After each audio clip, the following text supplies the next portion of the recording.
Oui, je vous disais il y a un instant mon grand bonheur d'être avec vous et c'est réel, c'est véridique. J'ai beaucoup pensé à ce moment que nous allions passer ensemble et j'ai pensé que vous seriez heureux d'entendre une vie de saint, une vie de sainte, tenez puisque j'y suis, qui pourrait réjouir votre cœur et éclairer aussi votre propre vie, comme cette vie que je vais vous raconter éclaire aussi ma propre existence. Aujourd'hui, comme vous allez le voir, nous n'aurons pas l'impression de monter dans les régions célestes où l'extraordinaire se donne à contempler. Nous allons suivre Jeanne Françoise de Chantal. Je ne sais pas si vous la connaissez, la grande amie de Saint François de Sales, vous allez voir, c'est une femme admirable qui, j'en suis sûr, va parler à votre cœur. Nous resterons donc sur la terre des hommes, là où Dieu se rencontre, enlisé sous les joies, sous les angoisses et sous les soucis de l'existence. Une vie très dense, vous savez, vous allez voir, c'est une vie pleine, une vie d'amour, une vie d'effort, de don de soi, que Dieu suit de très près comme il suit, je suis sûr que vous en êtes persuadés, chacune de nos vies pour y greffer la sainteté. Alors laissez-vous dépayser maintenant, je compte sur vous, nous allons entrer tout simplement et même marcher à cheval entre le XVIe et le XVIIe siècle. Et il est toujours bon, vous le savez, de suivre les saints et les saintes. Comme le disait d'ailleurs Charles Péguy, il faut souvent le lire et l'aimer aussi, ce Charles de Péguy, il disait « Beaucoup s'emploient à démontrer que les saints et les héros n'existent pas. » Parce que tous ceux qui ont une vie un peu basse ne veulent surtout pas que d'autres personnes frisent l'infini. C'est comme ça. Mais vous, j'espère que vous êtes assoiffés de cet infini et que vous aimez à circuler au milieu de ces vies extraordinaires. Je ne sais pas si vous connaissez le psychiatre Boris Cyrulnik. Ah, mais je suis content, vous voyez. C'est un très bon psychiatre, il y en a quand même. Et alors ce Boris, il a bien montré que notre culture amorphe, ce sont ces mots, conduit à façonner des enfants assoupis. Et il disait aussi, une vie sans rêve est une agonie psychique. D'où la nécessité d'avoir des modèles, de trouver des modèles sur notre route. Et aujourd'hui, quand vous voyez toute la jeunesse qui est en difficulté, c'est peut-être aussi parce que ces modèles n'existent pas. Il est donc important, vous voyez, de suivre la vie des saints aussi et de le leur raconter. De temps en temps, laisser traîner un livre à la maison et puis votre petit-fils, votre petite-fille, l'air de rien, mais une vie intéressante. Pas une vie à l'eau de rose, une vie qui rejoint notre propre existence. Alors, allons-y. Vous êtes prêts ? Allons-y, donc nous allons voyager maintenant avec Jeanne Françoise de Chantal. Vous allez voir, on est parti pour plusieurs heures. Je vous préviens, alors essayez d'être attentif, ne commencez pas à dormir. Si je vois une seule personne dormir, je m'arrête immédiatement, je descends et paf. Donc je compte sur vous. Bon, on démarre. Alors, il faut toujours commencer par la naissance. Elle est née le 23 janvier 1572. Dans la très belle ville de Dijon. Et croyez-moi, oui, Dijon n'était pas une petite ville de province. À cette époque, qui naissait en cette ville était très honoré d'être bourguignon, d'appartenir à l'ancien duché de Bourgogne, rattaché seulement, je ne sais pas si vous le saviez, depuis un siècle à la France. Dijon avait encore valeur de capitale et l'on était fier de son histoire, de ses soldats, de ses magistrats. D'ailleurs, le père de Jeanne, il s'appelle, écoutez bien son prénom, c'est un très joli prénom que vous pourriez donner à vos futurs enfants, Bénigne. C'est joli, Bénigne. Bon, il s'appelait Bénigne Frémiot et il était justement magistrat, et pas des moindres, puisqu'il deviendra plus tard le président de la Cour de justice. Alors, du côté maternel, c'est important qu'on voit les deux versants. Depuis 3 siècles, bon nombre de ses ancêtres étaient devenus maires de la ville. On comptait aussi dans cette branche de nombreux évêques et abbés. Vous savez, quand vous avez tout ça, il faut survivre. En tout cas, c'est une belle ascendance. Avant que Jeanne ne vienne au monde, les Frémiot eurent une première fille qu'ils prénommèrent Marguerite. Vous savez, Marguerite, ça aussi c'est un beau prénom. C'est un prénom de servante et un prénom de reine. Ça, quand ces prénoms vont à tout le monde, ce sont des prénoms merveilleux. Et après Jeanne, il y a un garçon, André, qui deviendra archevêque de Bourges. C'est beau, là, mais réjouissez-vous. C'est en le mettant au monde d'ailleurs, ce cher archevêque, que Madame Frémiot mourut. Son époux, le père de Jeanne, se remarie, mais pas de chance, il se retrouve de nouveau veuf. Tout de suite. Et l'enfant que cette femme lui avait donné meurt à son tour. Voyez, non mais réalisez que dans la vie de tous ces saints, il y a beaucoup de souffrance. Comme dans nos vies, ne pleurez pas quand la souffrance vous atteint, parce que ça fait partie du chemin humain, il n'y a rien à faire. Et si nous acceptons cette souffrance, on est aussi transformé. Attention, je ne suis pas en train de faire l'apologie de la souffrance. Il faut la rejeter, si on peut.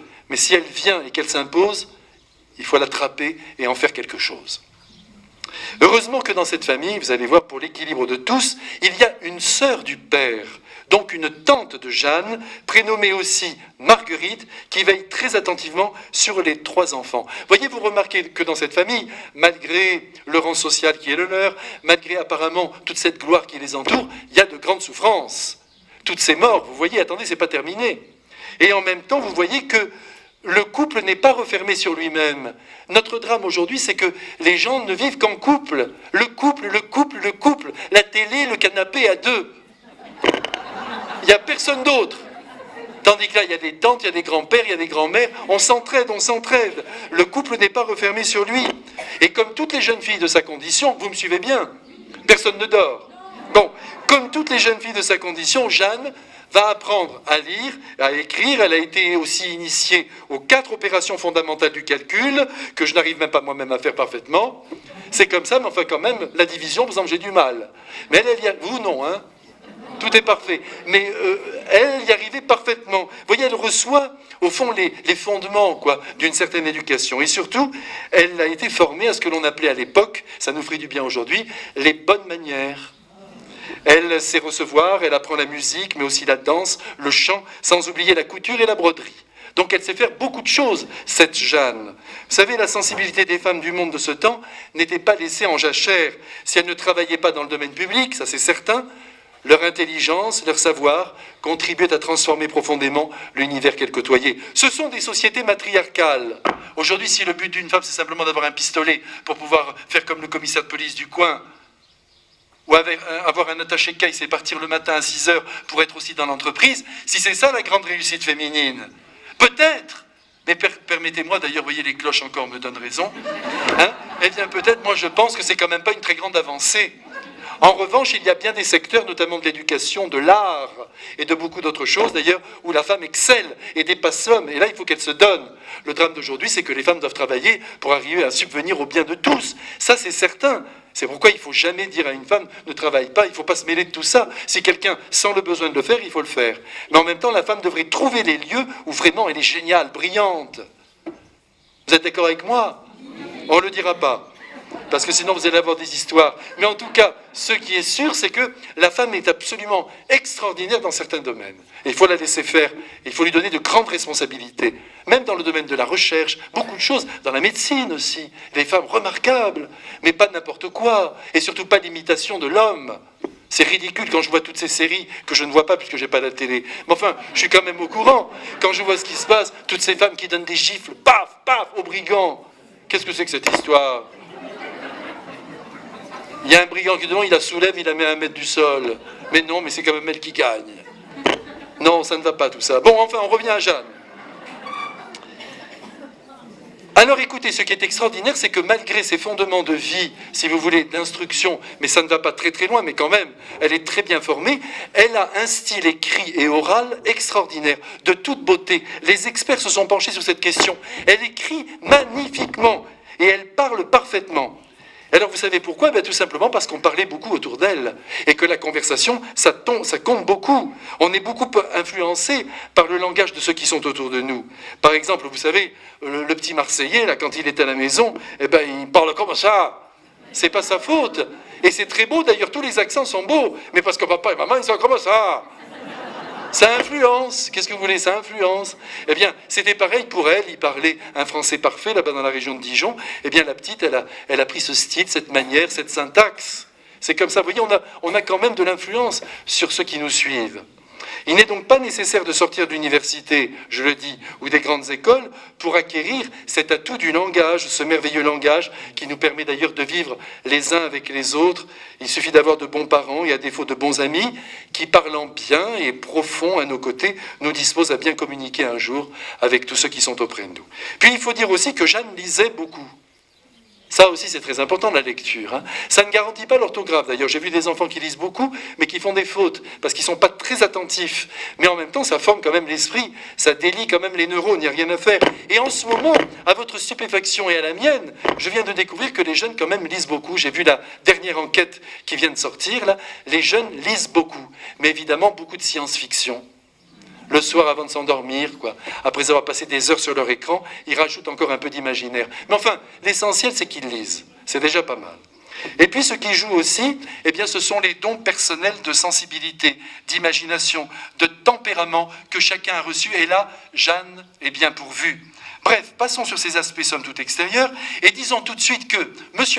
Frémiot, non seulement leur a donné cette belle éducation humaine, mais en même temps, il en a quand même fait de ses enfants de véritables chrétiens. Elle sort d'un milieu très catholique, avec un frère qui sera archevêque de Bourges, des évêques dans la famille, bon, c'est le minimum. Mais en tout cas, elle a quand même reçu cette belle éducation religieuse. Mais je ne veux pas dire par là qu'il confiait ses enfants à la paroisse du coin. Pas du tout.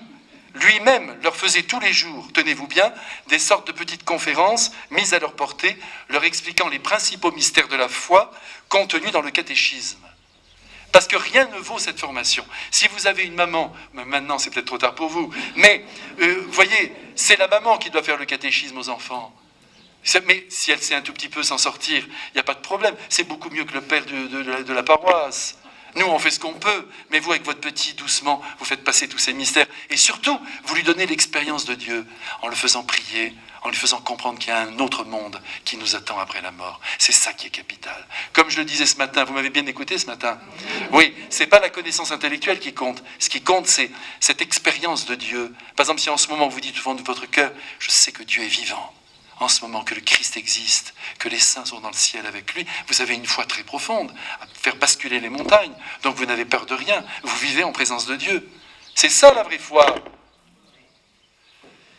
Jeanne dira plus tard d'ailleurs qu'elle admirait beaucoup son père, qu'elle l'adorait, en particulier sa droiture, son honnêteté, ça ce sont des valeurs, et je dirais même des vertus extraordinaires. Hein. L'honnêteté, ça si vous arrivez à donner ça à vos enfants, l'honnêteté, même si votre petit a fait une bourde, c'est pas grave, les fautes tout le monde en fait, même quelqu'un peut voler alors, c'est pas un voleur pour autant, il a volé un jour, le lendemain il vole plus, il reste à terre. Et alors à ce moment-là, vous êtes avec lui, et donc vous lui apprenez qu'on peut dépasser les actes qu'on a posés dans sa vie. Il ne faut jamais dire tu es un menteur, tu es un voleur. Non, tu as menti, ça c'est sûr. Mais tu n'es pas un menteur. Oui, c'est comme ça qu'il faut vivre. Comme ça, tout le monde peut se reprendre et tout le monde peut avancer. Et alors, elle aimait beaucoup son père, donc en raison de cette honnêteté, son souci pour les siens, mais aussi cet homme, M. Frémiot, président de justice, eh bien, il aimait beaucoup les pauvres et il s'en occupait. Ça a beaucoup marqué Jeanne. Si je n'aimais pas les pauvres, disait-elle, il me semble que je n'aimerais plus le bon Dieu. Ça, c'est quelque chose d'important. Voyez, faisons attention de ne pas prendre trop vite position contre ceci, contre cela. On a l'impression que les pauvres profitent, que les pauvres n'ont pas besoin. Attention. Parce que l'autre jour, j'étais à table d'ailleurs avec un très grand médecin. On était à Paris, 1m85 le gars. Hein. Non mais, en même temps, un grand médecin. Oui, un grand médecin. On était à table tous les deux, et puis il y a un pauvre qui est venu devant nous. Moi, j'étais de dos, il est passé, et il a demandé quelque chose. On a une belle assiette. Splendide, vous savez, il y a tout ce qu'il fallait. Hein. Et lui, il a demandé, ce pauvre homme, et le médecin a ouvert son portefeuille, il lui a donné 10 €. C'est pas mal, hein. Et il m'a dit, je préfère me tromper que de savoir que cet homme avait faim. J'ai trouvé ça admirable. Je me suis dit, ça, c'est un grand ami de Jésus. Vous allez me dire, on ne peut pas le faire toute la journée. Parce que sinon, à la fin du soir, on est plus pauvre que les pauvres. Mais enfin, vous voyez, par exemple, on pourrait avoir dans la poche une dizaine de petites pièces jaunes, de 20 centimes, c'est quand même pas la fin du monde, quand même. Hein. Et puis de temps en temps, 20 centimes. De temps en temps, un petit bonbon, quelque chose que vous avez, que vous donnez. Moi, je vois quand je suis dans le métro à Paris, tout le monde me regarde. Ah, ah. Dès qu'il y a un pauvre, on va voir ce qu'il fait le curé. Ah, ah. Alors là, je fais très attention, puis au bon moment, et puis alors à la fin, donc je lui donne, par exemple, ma petite pièce, si j'ai décidé de lui donner. Si j'ai décidé de ne pas lui donner, c'est parce que j'ai senti qu'il y avait quelque chose qui n'allait pas. Il faut suivre le Saint-Esprit. Et quand j'ai donné, je me tourne vers tout le monde, je fais « Ah ah !» Non, c'est pas vrai, non, c'est pas vrai. Tout le monde me regarde, et puis les 2-3 personnes culpabilisées, elles ouvrent le sac et elles donnent aussi, et elles me regardent. Hein. Très bien. Très bien. Mais enfin, il ne faut pas exagérer, mais en tout cas, il faut avoir le sens des pauvres. Car vous savez que la particularité des grands pauvres, c'est qu'ils ne demandent rien. Donc, de temps en temps, il faut quand même être attentif. Je ne vous dis pas qu'il faut donner toujours, mais je peux vous dire que vous ne pouvez pas aimer le bon Dieu, je le dis avec le papa de Sainte Jeanne, si vous n'aimez pas les pauvres, avoir du respect pour eux. L'autre jour, j'ai rencontré une pauvre femme à Paris, elle demandait un peu d'argent, j'ai dit, mais vous dormez où? Elle m'a dit, mais j'ai quand même mon appartement, mais j'arrive pas à joindre les deux bouts. Et c'est vrai que c'est difficile parfois, il n'en faut pas beaucoup. Je connaissais une dame qui est morte maintenant avec son fils, d'ailleurs, ils sont morts à 24 heures de distance, je me demandais comment ils allaient vivre l'un sans l'autre. À 24 heures, Ça, c'est les secrets de Dieu. Eh bien, elle me disait, une fois dans notre vie, on a connu une crise terrifiante, ils ont été expropriés, il y a eu un problème avec leur commerce, ça n'a plus marché, on a failli se retrouver à la rue. Heureusement qu'il y avait une dame très gentille qui nous a aidés, en nous donnant un petit fonds d'argent, on a été sauvés. Eh bien, depuis, et ils vivaient très pauvrement, très très pauvrement, tous les jours, avec mon fils, nous donnons 2 € par jour aux pauvres. Je me suis dit, dis donc. Et il n'avait pas grand-chose, sa petite retraite de commerçante, et puis l'aide sociale, etc. Mais il donnait quand même 2 € par jour. Elle me dit, en souvenir de cette femme qui nous a sauvés, sinon nous étions dans la rue. Alors nous, on n'a peut-être pas été sauvés, donc on y est moins sensible, mais tout de même, attention, je suis content de vous le dire aujourd'hui, à vous et à mon propre cœur, car le prêtre se prêche à lui-même. Aimons les pauvres et essayons de temps en temps de faire un petit geste. Ça nous fait du bien même à nous. Vous savez que cette année, je tiens quand même à vous le dire parce que j'ai vu les statistiques, 450 personnes SDF sont mortes en France, dans la rue. 450 personnes. Ça fait beaucoup quand même. Alors en 1587, retournons en arrière, Marguerite, la sœur aînée de la famille, épouse en grande pompe à Dijon, à l'âge de 17 ans, Jean-Jacques de Neuchèze, âgé de 40 ans. Très beau couple, quoi, pourquoi... Non mais laissez-moi encore une chance à mon âge. Non mais attendez, elle avait 17 ans, il en avait 40, ce sont des beaux couples, aujourd'hui ils se marient tous à 20 ans les uns avec les autres, ça ne marche pas au bout de 2 ans. Et là, regardez, là, c'est un beau couple, elle sentait la sécurité à travers cet homme. Pourquoi pas? Mais pourquoi pas? Charlie Chaplin, il a eu 8 enfants avec une femme qui avait 40 ans de moins que lui. Et ils sont tous très heureux d'être les enfants de Charlie Chaplin, je les comprends, surtout avec la succession. Mais, écoutez-moi, mais en tout cas, ce qui est sûr, c'est que tout est possible sur la Terre. Il ne faut pas, sur le plan affectif, serrer trop les choses. Il est évident qu'il faut faire attention. Parce que, par exemple, si vous n'avez pas une vocation de garde malade, il ne faut pas vous marier avec quelqu'un qui a 50 ans de plus que vous. Mais vous pouvez tomber amoureux, être amoureuse follement de quelqu'un qui est beaucoup plus âgé que vous. Et alors, des couples comme ça, mais il y en a eu des milliers sur la Terre. On ne sait même pas Saint-Joseph, on ne sait pas, mais certains prétendent qu'il est très jeune. Ils n'en savent rien. Ils nous racontent ça pour essayer de nous faire comprendre que c'était un vrai mariage. Mais on n'en sait rien. On verra au ciel, quand on caressera la barbe de Saint-Joseph. En tout cas, ce qui est sûr, c'est qu'il ne faut jamais juger un amour. Et qu'il y a des gens qui ont été très heureux. D'ailleurs, vous pourriez lever la main dans certains cas, mais ne le faites pas, parce que je veux pas de désordre. Mais il y a des gens qui ont été très heureux avec des êtres beaucoup plus âgés qu'eux, et d'autres qui ont été très malheureux parce qu'ils ont dû entretenir une fille beaucoup plus jeune qui leur avait beaucoup plu. Vous voyez, je ne trouve plus mes mots quand je suis avec ce genre de situation. Et donc ça n'a pas marché. Les tourtereaux, ça ne marche pas toujours. Il faut essayer de penser que tout est possible pour le bon Dieu. En tout cas, elle a 17 ans, mais attendez, vous n'êtes pas au bout. Et lui, il en a 40, ça marche bien. Ils vont alors s'installer en Poitou, et regardez comme ils sont beaux tous les deux, au lieu de se dire on va roucouler tous les deux, ils prennent Jeanne avec eux. Jeanne qui est âgée de 15 ans. Je vous rappelle qu'elle n'a plus sa maman, il n'y a que le président, son père. Donc, ils la prennent, tout le monde est ensemble. Sa vie va complètement changer, parce que vous savez ce qui se passe dans cette maison? Eh bien, sa sœur et son beau-frère mènent grand luxueux train de vie. Et comme Jeanne est belle, brillante, elle est déjà très, très, très recherchée. Oui, elle est très belle. Et les prétendants ne manquent pas, toujours pareil. Ça volette autour d'elle. Tout le monde cherche. Elle se laisse un peu griser, mais pas aveuglée. C'est là vraiment toute la difficulté. D'être à la fois grisée sans être aveuglée. C'est ça qu'il faut dire à vos jeunes. Grisée, parce qu'il faut qu'il y ait de la passion, mais pas aveuglée. C'est là la difficulté. Il faut avouer qu'elle s'amusera un peu, en tout bien tout honneur, à déjouer les plans de ces jeunes vautours qui voudraient bien arracher la proie. Mais soyons clairs, si Jeanne s'entend délicieusement bien avec sa sœur, elle trouve que son beau-frère est quand même trop léger. Très superficiel, très mondain. L'atmosphère de la maison lui semble futile et au fond peu conforme avec ce qu'elle a reçu dans son enfance de la part de son père. Et alors songeant à vivre un jour un mariage, dans l'esprit enseigné par son père, elle va donc supplier ce dernier, son père, de la recevoir de nouveau à Dijon. Et elle a maintenant 20 ans. C'est l'heure des grands choix. Elle ne veut pas se tromper et son père lui ouvre grand la porte de son cœur et de sa maison. Avant, on ne quittait la maison que pour se marier. C'était comme ça. Maintenant, il faut avoir un studio, après passer aux 2 pièces, après voir, et ensuite on se marie. Tandis que là, non, on partait. Mais là, vous voyez, elle était quand même allée chez sa sœur. Elle revient à la maison à Dijon, et là, son père a une idée derrière la tête. Il lui annonce d'ailleurs assez rapidement qu'il songe à la marier ou plus exactement comme on disait à l'époque, à lui ménager une alliance avec un jeune baron âgé de 27 ans, Christophe de Rabutin, baron de Chantal. Brillant, vous allez voir, valeureux soldat, fidèle au roi et par-dessus le marché, beau comme un dieu. Ce qui arrange beaucoup de choses quand même. Alors, parce que vous savez, passer la moitié de sa vie avec quelqu'un, pour pas dire 50 ans, il vaut mieux se plaire un peu. Un peu au moins. Il faut quand même avoir un peu d'attrait.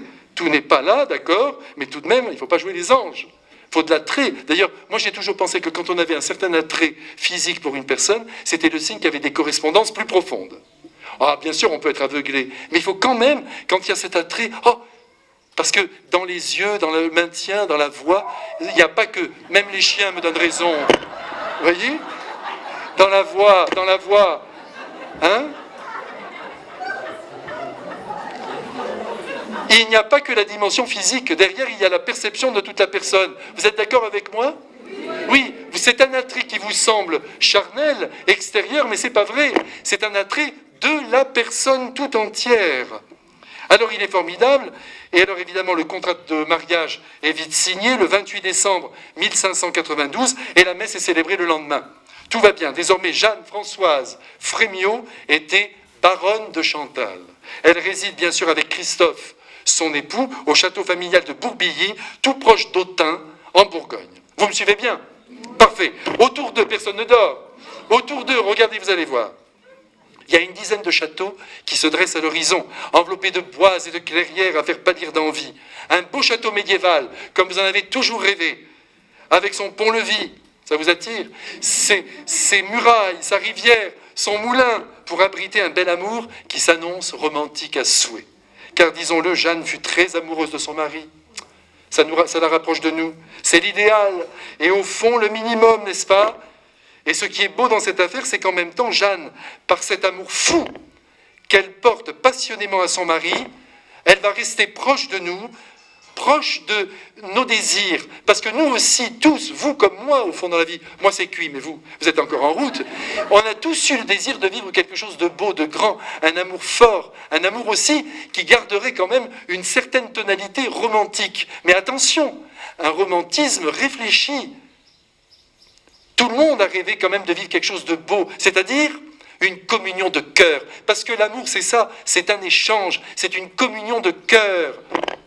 Moi, je connais quand même de nombreux couples, on me dit que ça n'existe pas, mais oui, ça existe, des nombreux couples qui sont vraiment, pardonnez-moi cette expression un peu simple, prosaïque, mais sur la même longueur d'onde. Ils pensent pareil, ils pensent ensemble d'ailleurs, et puis ils sont heureux d'échanger. C'est ça le mariage, c'est ça le bonheur sur la terre, c'est l'échange réciproque, vécu dans une grande communion.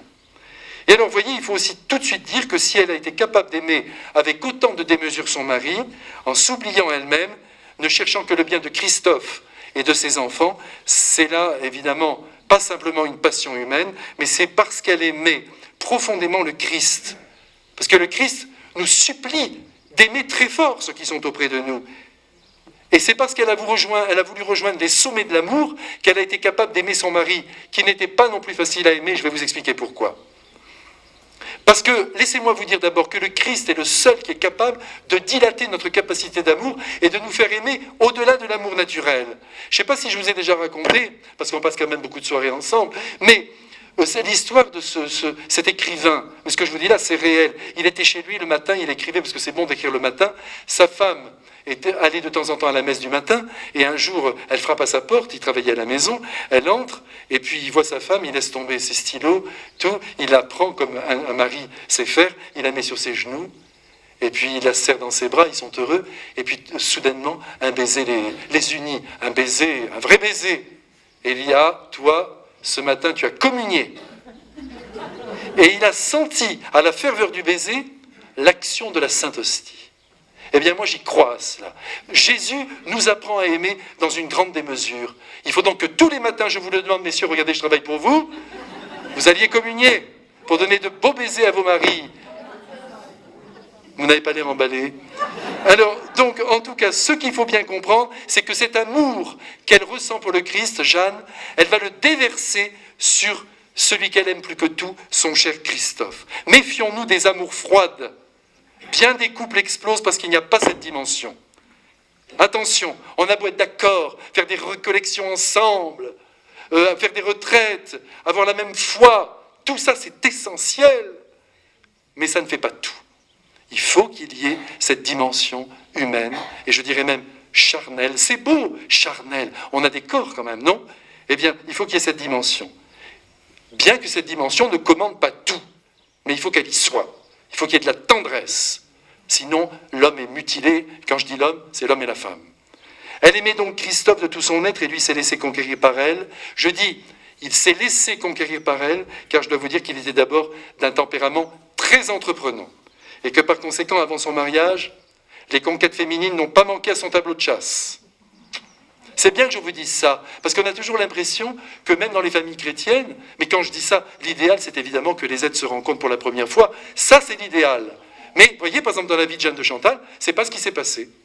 C'était que Dieu me pardonne quand je dis un coureur, mais comme on pouvait l'être au XVIIe siècle, c'est-à-dire qu'il aimait la jante féminine. Hein? Attention, je ne suis pas en train de dire que c'est parfait, mais c'est son cas. Alors les conquêtes féminines se multiplient, on pense même qu'il a eu un autre enfant d'une liaison dont nous ne savons pas grand-chose. Voyez tout ça, nous on dirait, oh, c'est un digne. Demain, notre fille, qui s'appelle Jeanne ou Marguerite, elle vient nous dire, j'ai rencontré un homme, il a déjà eu un enfant. T'es où là, c'est la catastrophe. Oui, c'est difficile, mais c'est peut-être pas la catastrophe. Il y a peut-être quelque chose à faire. Pensez aussi à toutes ces veuves de guerre. Moi, j'y pense souvent, parce qu'on critique ceux qui ont eu des enfants, mais quelquefois, il y a eu un enfant qui est né, on a décidé de ne pas avorter. Jésus dit, bravo, bravo, ce petit enfant a vécu. Et alors après, cet homme, il va rester toute sa vie tout seul, il ne va pas réussir à rencontrer une perle, parce qu'il y a ce petit enfant au milieu. Mais qu'est-ce que c'est que cette histoire? Pensez à toutes ces veuves de guerre qui avaient 4 enfants, et il y avait des hommes qui étaient là. Vous avez perdu votre mari, je vais être avec vous, et je vais vous aider. Et il les éduquait comme si c'était les siens. Mais c'est beau! Sur la terre, vous savez, quand je vois ici le cimetière du Lot, j'y vais de temps en temps, ça me fait du bien. Je vois toutes ces tombes, je dis, ont fini, quelle paix. Je regarde les dates, oulala, déjà. J'en connais aucun, hein. Mais je me dis, c'est quand même extraordinaire, on va tous finir comme ça, au ciel et dessous. Très bien, parfait. Mais pendant le temps où on est là, n'absolutisons rien. Essayons d'aimer le plus possible. Et si demain vous éduquez l'enfant d'un autre, vous avez fait quelque chose d'immense. Jésus vous dira, tu croyais que ce n'était pas le tien. Tu avais raison, c'était le mien. Et je te l'ai donné. C'est comme ça qu'il faut faire. Alors elle accepte tout, la petite Jeanne de Chantal. Alors vous vous rendez compte, lui-même avec cet enfant. Et on ne doit pas juger tout cela. La vie affective des personnes ne nous regarde pas. Non, mais je suis content de vous dire ça. Parce que quelquefois, on crée des murs, des fossés, parce qu'on estime que la vie affective de quelqu'un n'est pas droite. Qu'est-ce qu'on en sait? On va avoir des surprises. Par exemple, beaucoup de personnes ont eu des enfants hors mariage. Ils ont fait avorter leur maîtresse. Tout ça passe bien. C'est-à-dire que personne ne le sait. Dieu seul le sait. Et l'autre qui a voulu que le petit enfant naisse, celui-là, à tout jamais, il est condamné. D'autre part, c'était une fine lame, notre Christophe. C'est bien tout ce que je vous dis là, non? C'était une fine lame. Hein. Alors vous savez, il s'est battu en duel au moins une vingtaine de fois. Et sans doute à cause de ces raisons, pour des raisons sentimentales. Hein. Donc vous voyez, une vingtaine de fois. Hein. Elles lui ont coûté cher. Voilà notre Christophe. C'est la vie, c'est la vie. Il faut prendre les êtres comme ils sont, et chacun se transforme lentement. Ça, écoutez, dès qu'on a un peu vécu, moi j'ai dépassé la cinquantaine, ça se voit pas, mais c'est comme ça. Vous avez dépassé aussi, hein, et vous vous rendez compte que finalement nos péchés, ils nous collent à la peau, et que c'est très difficile de s'en séparer. Non, mais c'est la vérité. Et Jésus dit, mais tes péchés ne m'intéressent pas beaucoup, fais des efforts pour aimer plus. Et rappelle-toi que l'amour répare tout ce que tu as fait de négatif. Mais nous avons des défauts de tempérament, de caractère, de manière d'être, des impulsivités, que sais-je. Tout ça, on risque de mourir avec. Mais à côté de ça, on fait de grands efforts pour aimer, pour admettre l'autre, pour le servir. Ça, c'est grand. Donc, il faut prendre les êtres comme ils sont. Et c'est cet homme-là, cet être concret, ce Christophe, avec son tempérament, ses tendances, que Jeanne a réussi à conquérir et dont il tomba éperdument amoureux. Il faut dire aussi que Jeanne était très belle, d'une beauté naturelle, attention. Pas de ravalement, rien, tout était parfait. Non mais moi je suis quand même pour le maquillage au bout d'un certain temps, il faut quand même... Ça a son importance. Pas pour tout le monde, il y a des beautés naturelles, surtout les beautés du Nord. Des peaux très blanches, ça passe. Mais dans le Sud avec le soleil... Non, on est en famille, hein, c'est pour ça que je vous dis tout ça. Non, chacun doit faire ce qu'il doit faire. Chacun doit faire ce qu'il doit faire, mais ce qui compte, c'est que la femme demeure toujours séduisante. Ça compte beaucoup, ça. C'est la vie. La Sainte Vierge devait être très séduisante. J'en suis sûr. Mais d'une séduction, là pour le coup, naturelle, qui venait de son être profond. Mais croyez-moi, d'ailleurs dans toutes les apparitions, c'est ce que disent les enfants, elle est tellement belle. Il parle de sa beauté extérieure, hein, qu'on n'a qu'un seul désir, c'est de la revoir. La mère de Jaugie, qui a été une religieuse, qui était sa nièce à Jeanne de Chantal, elle la décrit ainsi. Fort attrayante, sans artifice et sans mollesse, son humeur était vive et gaie. Ah, ça compte ça, une femme gaie. Son esprit clair, son jugement solide, rien en elle de changeant ni de léger. Vous vous rendez compte, c'est pas mal du tout ça. Femme joyeuse et toujours permanente. Joyeuse et permanente. Il n'y a pas de saut d'humeur. Joyeuse, permanente.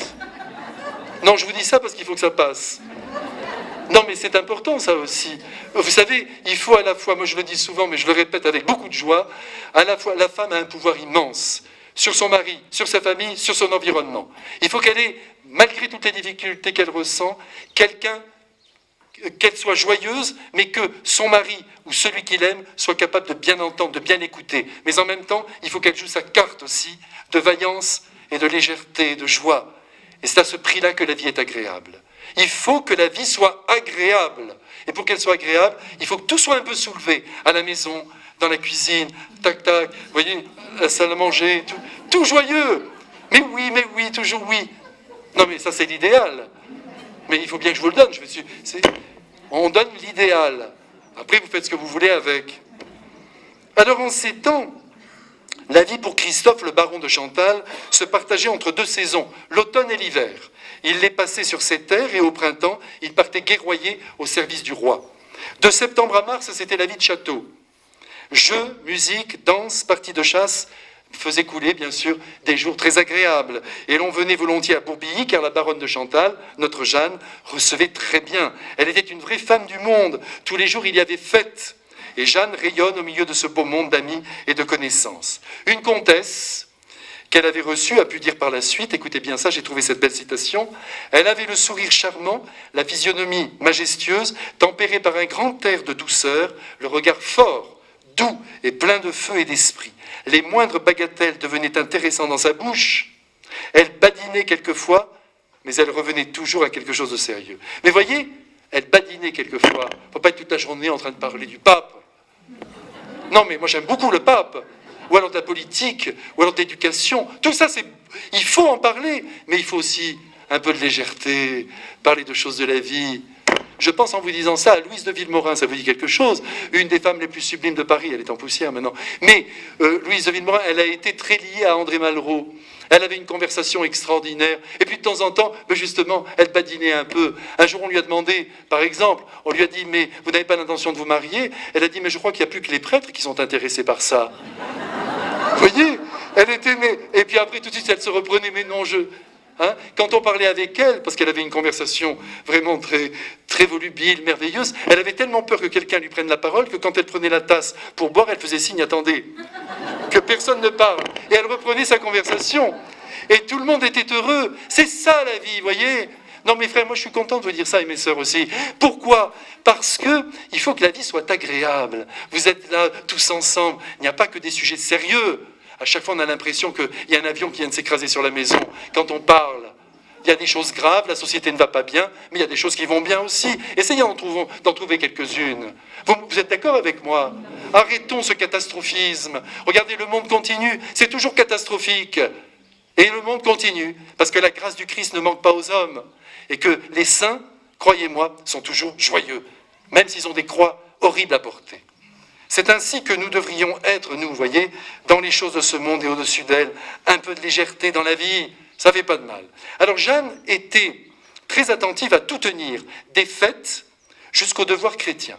Par exemple, si c'était le dimanche, elle faisait déplacer une journée de chasse, et si cette journée était incontournable, elle s'arrangeait toujours pour qu'un prêtre vienne célébrer la messe le matin de bonne heure. Chrétienne et femme du monde, c'est tout à fait possible. Vous voyez, nous on oppose toujours. Non, c'est possible. Seulement voilà, derrière ce faste, derrière cette apparente facilité de vie, il y a de gros problèmes financiers à Bourbilly. Le père de Christophe, le baron Guy de Rabutin, laissez-moi vous dire un mot de lui, depuis la mort de sa femme, donc de la mère de Christophe, il vit sur ses terres, dans un autre château à Montelon, tout près de Bourbilly, avec une servante qui est devenue sa maîtresse, à qui il a donné 5 enfants. Ça bouge dans cette famille, hein. Il y a de la sève. Et cette femme laisse aller à volo les choses. C'est cette servante qui gouverne. Et c'est vrai que Christophe aussi n'avait pas par le passé arrangé la situation. Parce qu'évidemment, il a brûlé la chandelle par les deux bouts, y compris l'argent de la famille. Et le domaine est mal administré, les dettes s'accumulent, et c'est Jeanne qui va devoir prendre les choses en main. Elle qui n'a pourtant que 20 ans. Elle n'a que 20 ans, là. Et vous allez voir, elle va y arriver parce que c'est une femme de tête. La voilà donc maintenant à pied d'œuvre dans son nouveau fief. Elle compte, elle gouverne, elle régente toute la maison, les choses et les gens. Elle travaille à payer les créanciers, une part de sa dot y passe d'ailleurs, et le cadeau aussi, qu'avait fait pour leur mariage Henri IV, 1200 écus, c'était beau, tout ça y passe aussi. Elle surveille aussi les fermages, les fermiers diront qu'elle veillait, écoutez, avec une gracieuse fermeté. On comprend bien, désormais tout passe par elle, mais ce n'est pas la dame de fer. La preuve, c'est que durant tout le temps de sa présence au château, jamais elle ne changera de serviteur ni de domestique. Et cet état de fait en dit long. Elle unit toujours les contraires, douceur qui sait se rendre sévère. Et cette qualité, d'ailleurs, autant que je m'en souvienne, elle était aux yeux de Blaise Pascal une vertu, tenir sévérité, douceur. Jeanne se levait de bon matin, c'est bien que je vous raconte un peu sa journée, elle assistait à la messe avec ses gens, puis elle parcourait à cheval les terres, parlant avec les uns, les autres, habillée avec de gros habits de lin ou de laine. Ce n'était que lorsque Christophe revenait le soir qu'elle reprenait ses belles robes.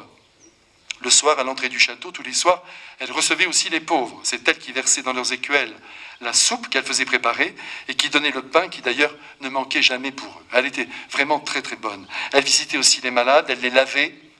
Non, mais vous vous rendez compte, c'est la baronne. Elle les soignait, et pardonnez-moi, mais c'est trop fort et trop beau pour ne pas être dit. Ce sont les mots d'une bergère. En les levant, ces malades, elle les torchait dans leurs ordures et faisait leur lit. Voilà les saints. Ah, mes frères, c'est ça l'amour. C'est ça. On met les mains dedans. Déjà initiée dans son être à cette manière d'aimer toute concrète, plus tard, elle comprendra parfaitement Saint François de Sales quand il lui dira « Payez davantage de votre personne que de vos biens ». C'est à la portée de tous. C'est un conseil qui vaut aussi pour nous tous. Car des biens, nous n'en avons pas tous à distribuer, mais notre personne, nous l'avons tous et on peut la donner sans compter. Parfois, il est arrivé aussi que Christophe jette en prison dans les cachots du château des paysans. Eh bien, Jeanne, en cachette, allait les voir, leur ouvrait les portes, les faisait dormir dans des lits, et au matin, elle les remettait en prison et implorait de son Christophe leur libération, et souvent, elle obtenait gain de cause. Vous voyez comme c'est beau. C'est pas qu'elle cachait quelque chose à son mari, mais elle n'aimait pas. Mais à l'époque, c'était comme ça. Hein. Il fallait traiter les choses de cette manière-là. Jeanne et Christophe eurent 6 enfants. Suivez-moi bien, parce que vous allez voir toutes ces vies qui paraissent enchanteresses. Ils ont 6 enfants. Les 2 premiers meurent à la naissance. Reste l'aîné, Cels Bénigne. Il porte aussi le nom de son grand-père, Cels Bénigne. N'oubliez pas son nom, il est important. Marie-Aimée, Françoise et Charlotte.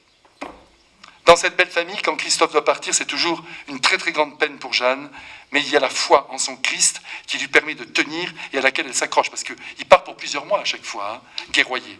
Messe quotidienne, elle assiste à la messe en ces temps où d'ailleurs la foi en l'Eucharistie était mise en péril, comme vous le savez, par la réforme protestante, qui était toute récente. D'ailleurs, le père de François de Sales, il disait toujours « Je ne vois pas comment je pourrais croire en une religion qui est plus jeune que moi. » On voit bien son idée. Enfin, il faut faire attention avec ces arguments, parce que même les Juifs, quand ils ont rencontré notre Seigneur Jésus-Christ, auraient pu dire la même chose. Mais en même temps, ce n'était pas une religion nouvelle, c'était la continuité de ce que l'Ancien Testament nous avait laissé. Si bien que le dimanche, elle tient à aller à la paroisse accompagnée de tous ces gens, et de Christophe quand il est là, et qui souvent maugréait quelque peu quand il fallait se lever. Donc vous voyez, même si votre mari, pardonnez-moi d'aller dans ce sens, fait un peu des difficultés pour aller à la messe du dimanche, vous l'appelez Christophe, debout. Comme a fait Jeanne. Elle allait, Christophe debout, c'est important. Et Christophe se levait quand même, attention, c'était un vrai chrétien. Bien sûr, elle prie le matin et le soir, mais elle s'est rendue compte, et ça nous décourage, car elle est fabriquée comme nous, que lorsque ça nous encourage, que quand son mari est là, elle abandonne certaines pratiques de piété, tant elle est prise par la joie de sa présence. Et nous, c'est ce qui se passe souvent. On a des amis, ou alors il y a un beau film, c'est pire. Et alors, fini les prières, tout est plié parce qu'il faut aller vers l'écran. Alors elle, un jour, elle a fait la promesse que jamais plus elle négligera Dieu pour tout cela. Elle trouve toujours le temps, parce qu'on peut toujours harmoniser les choses. Toujours. Rappelez-vous, je me permets de vous le dire, et je me le dis à moi-même, que dans la vie, on peut toujours harmoniser. Il ne faut pas opposer les choses. On peut regarder un bon film, et après, avec un peu de courage, se dire « je prie ». Ou « je prie d'abord, c'est plus sûr », et après, je regarde le film. Hein? Non, un peu de bon sens. Alors eux, si vous voulez, ils sont comblés quand même par leurs enfants. Si bien que Christophe, pourtant très aimé par le roi Henri IV, ne me regardez pas, il faut que je boive. Ah, c'est plein déjà, comme c'est gentil. Tournez la tête, ça serait plus simple que je le fasse moi, non? Attendez. Je vous ai dit qu'il est très aimé par Henri IV. Certains le voyaient déjà maréchal de France à l'âge de 35 ans, parce que c'est un homme très généreux. Mais il décidera soudainement de quitter la cour et de rejoindre Bourbilly pour y vivre avec sa chère moitié, comme il aimait à dire. Voyez, cet appel de Jeanne de Chantal, et puis de ses enfants, et puis de sa propriété, de ses terres, il veut plus, il arrête tout ce qui regarde l'État. Il arrivera donc définitivement à Bourbilly au début de l'année 1601. Quant à Jeanne, étrangement, quelque chose de curieux se prépare en elle. Elle sent dans son cœur de grands attraits. Elle dira elle souhaiterait être tout à Dieu, mais pour l'instant ce n'est qu'un attrait. Et tout laisse penser, nous qui connaissons la fin de l'histoire, que Dieu, mystérieusement, préparait déjà dans les profondeurs du cœur de Jeanne l'appel précis qu'il lui adresserait un jour. Alors, l'hiver 1601 en France, il faut le savoir, et en Bourgogne a été un hiver épouvantable, très dur, famine épouvantable. Beaucoup de pauvres mouraient de faim. Alors que fait Jeanne? Elle ouvre les portes du château. De nombreuses salles sont transformées en infirmerie. Jeanne fait construire un grand four pour que le pain ne manque pas. Et c'est au cours de cet hiver rigoureux que Christophe tombera malade. Jeanne s'en occupera beaucoup. Ils parleront ensemble,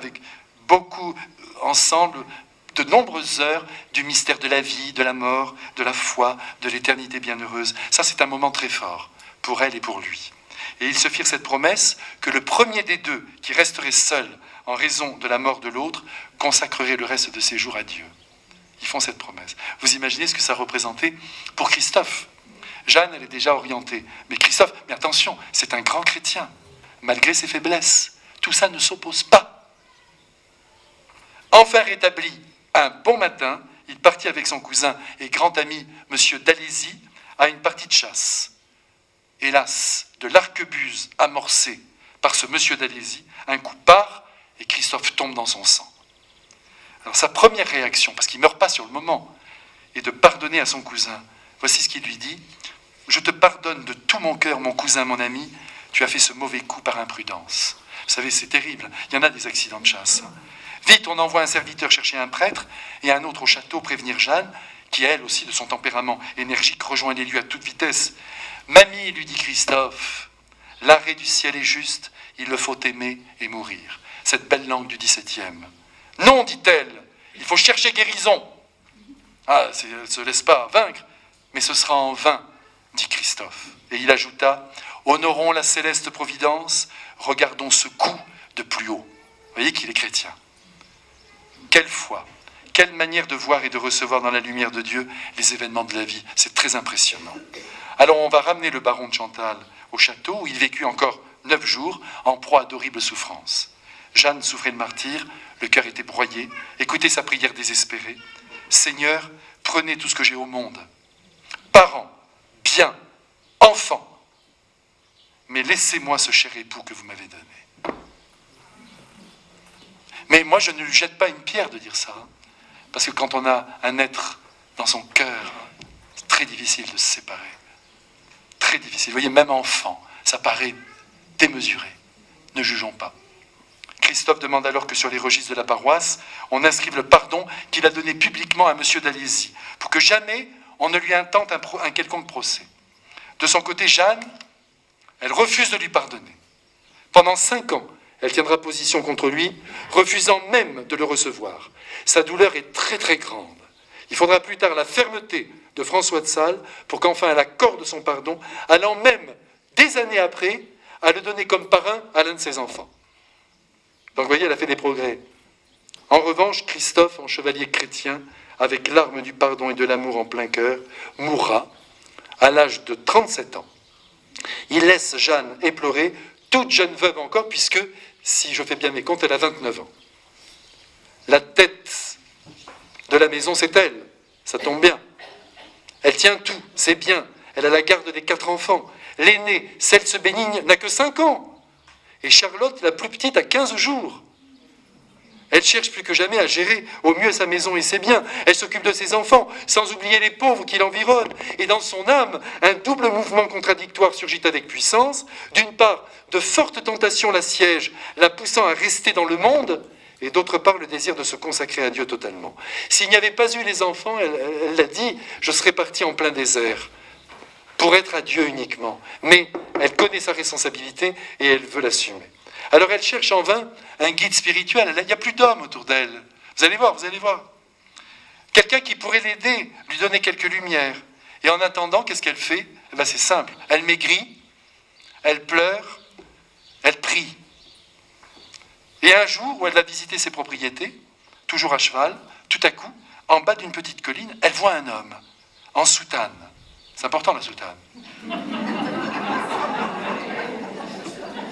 Ah, écoutez, il n'aurait pas eu la soutane, c'était cuit.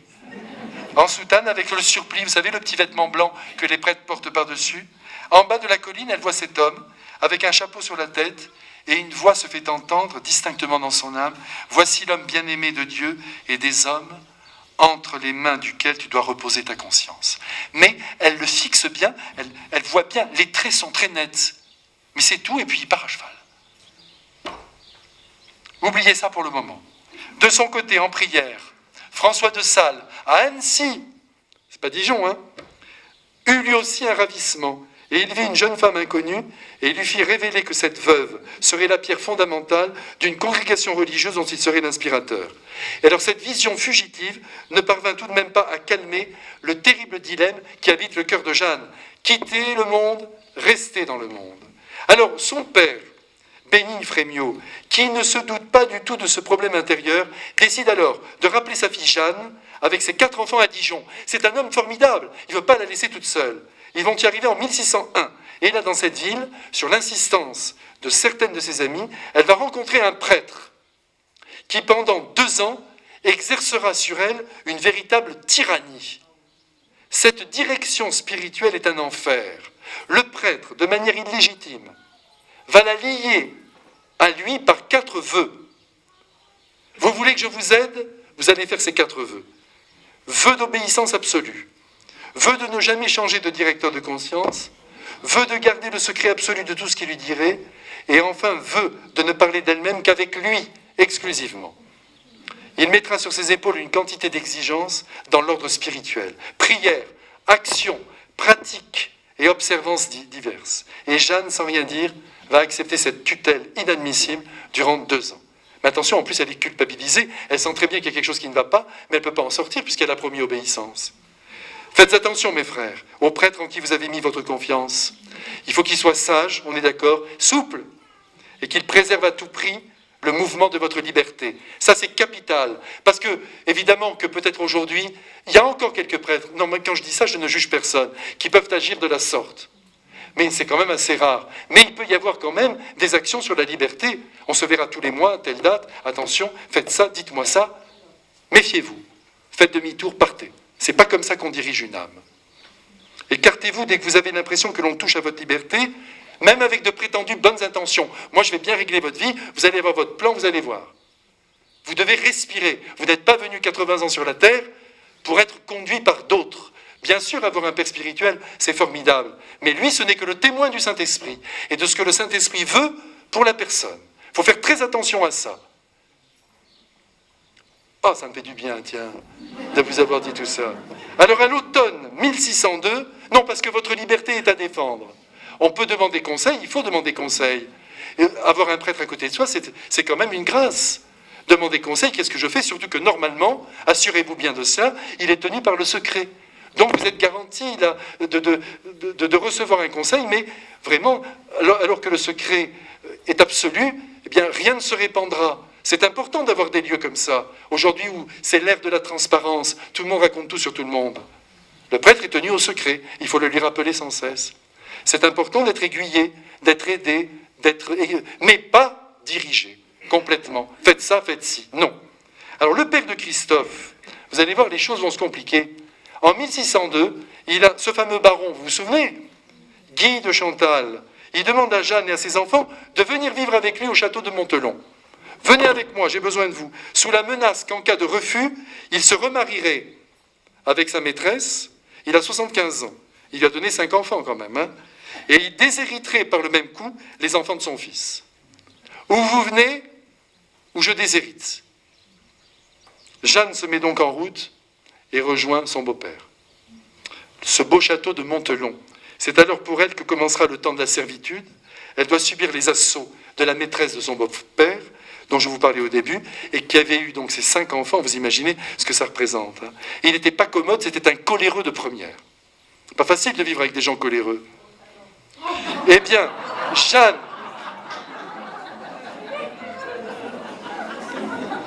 Non, mais vous savez que il faut... Non, mais moi, même les êtres ont les défauts qu'ils ont, eh bien, il faut essayer de le supporter et de vivre avec. Mais tout le monde peut faire des efforts. Je dis ça parce que bientôt, Dauphine et Alexis vont se marier tous les 2 au mois de juillet. Vous devriez les applaudir d'ailleurs. Mais alors, c'est très réussi. Tous les 2. Ils vont bien s'entendre. Tous les 2, ils vont très bien s'entendre. Vous les voyez au 2e rang, là. Ne les enviez pas. Ils sont jeunes, ils sont beaux, ils sont riches. Et alors... riches de Dieu. Et alors on leur souhaite beaucoup de bonheur, ils se marieront le 16 juillet. C'est moi qui vais avoir l'honneur de les marier, c'est pas beau ça? Ils sont venus aujourd'hui pour recevoir les dernières consignes. Alors écoutez-moi bien, ça fait du bien de se dire tout ça. Alors donc il n'était pas facile ce beau-père. Et alors Jeanne, comme vous vous en doutez, va mettre son cœur à l'ouvrage et va se réfugier aussi dans la prière pour arriver à tenir avec ce gars et cette maîtresse qui est au milieu. Heureusement que dans ce climat si éprouvant, une grâce va tomber du ciel. On est toujours aidé. Regardez dans votre parcours, les choses ne vont pas, puis d'un coup, tac, ça s'arrange. Tac, ça s'arrange. Tac, c'est la grâce du Christ. Qu'est-ce qui va se passer? Eh bien, écoutez-moi bien. Soyez bien attentifs maintenant, c'est important. Mais vous avez toujours été attentifs. François de Sales, l'évêque de Genève, nous y venons, qui n'avait alors que 37 ans. Il avait été invité par les échevins de Dijon à prêcher le carême dans cette ville. Alors, le président Frémiot, le père de Jeanne, crut bon de l'inviter à Dijon pour suivre les instructions de cet éminent prédicateur. Il dit à Jeanne, tu quittes Montelon et tu viens écouter l'évêque de Genève qui donne le carême à la cathédrale de Dijon. Alors elle y va, et alors Jeanne le voit en chair, pas en chair et en os, dans la chair. Hein? Elle voit François de Sales dans la chair, pour la première fois, le 4 mars 1604. Immédiatement, elle reconnut l'homme qui était au fond du pré, sur le cheval. C'était une vision, souvenez-vous. C'était bien lui, oui, c'était bien le prêtre entrevu, lors de cette vision à Bourbilly. François de Sales, de son côté, pendant qu'il prêchait, remarqua cette veuve qui le suivait avec tant d'attention, et lui aussi reconnut la jeune femme que Dieu lui avait autrefois montrée dans sa prière. Il a prêché pour elle. Il ne faut jamais faire ça d'ailleurs. Hein. Je veux dire, non, mais là c'est à part. Parce que là ce sont des saints. Parce que si vous fixez quelqu'un comme ça pendant toute la prédication, ça ne va pas. Ce matin je vous regardais tous et toutes. J'étais heureux d'être avec vous. Mais là, nous sommes à la source d'une action qui dépend de Dieu. Alors plusieurs fois, qu'est-ce qui va se passer? François de Sales est invité à la maison du président Frémiot, du papa de Jeanne. Il va manger à table, elle le voit. Puis alors, François de Sales était un homme, mais vraiment d'une éducation parfaite. Il avait lui aussi reçu, mais vraiment, dans les arts, dans ses humanités, comme on disait. Il était parfait dans son maintien. Il n'avait plus de cheveux, mais c'est pas grave. Il avait un œil qui avait un petit défaut, mais qui lui donnait un charme exquis. Et sa parole était sublime.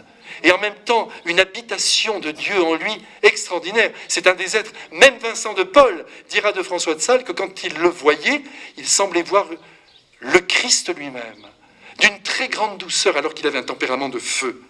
Et alors là, plusieurs fois, François de Sales, à la maison, alors qu'il dînait avec toute la famille, il l'observait, il l'admirait. Elle mourait d'envie de lui parler. Vous la comprenez? Ce sont ces mots, hein? Elle mourait d'envie de lui parler, mais sa promesse à son directeur l'en empêchait. Elle ne pouvait pas, il ne voulait pas. De son côté, François de Sales lui adressait la parole, lui faisait quelques remarques, parfois avec humour. Par exemple, un jour, il lui a dit « Madame, avez-vous l'intention de vous remarier ?» Elle lui a dit « Ah non, monseigneur, non, non. » Il dit « Alors peut-être faudrait-il baisser l'enseigne ?»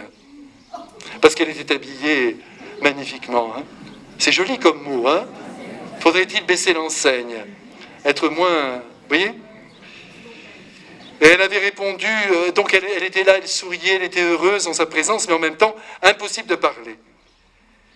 Finalement, Jeanne, qui est toujours assaillie de tentations, prisonnière de son dilemme, son directeur étant absent, va accepter de parler profondément avec François de Sales pour la première fois le mercredi saint de l'année 1604. Et elle va en retirer beaucoup de paix.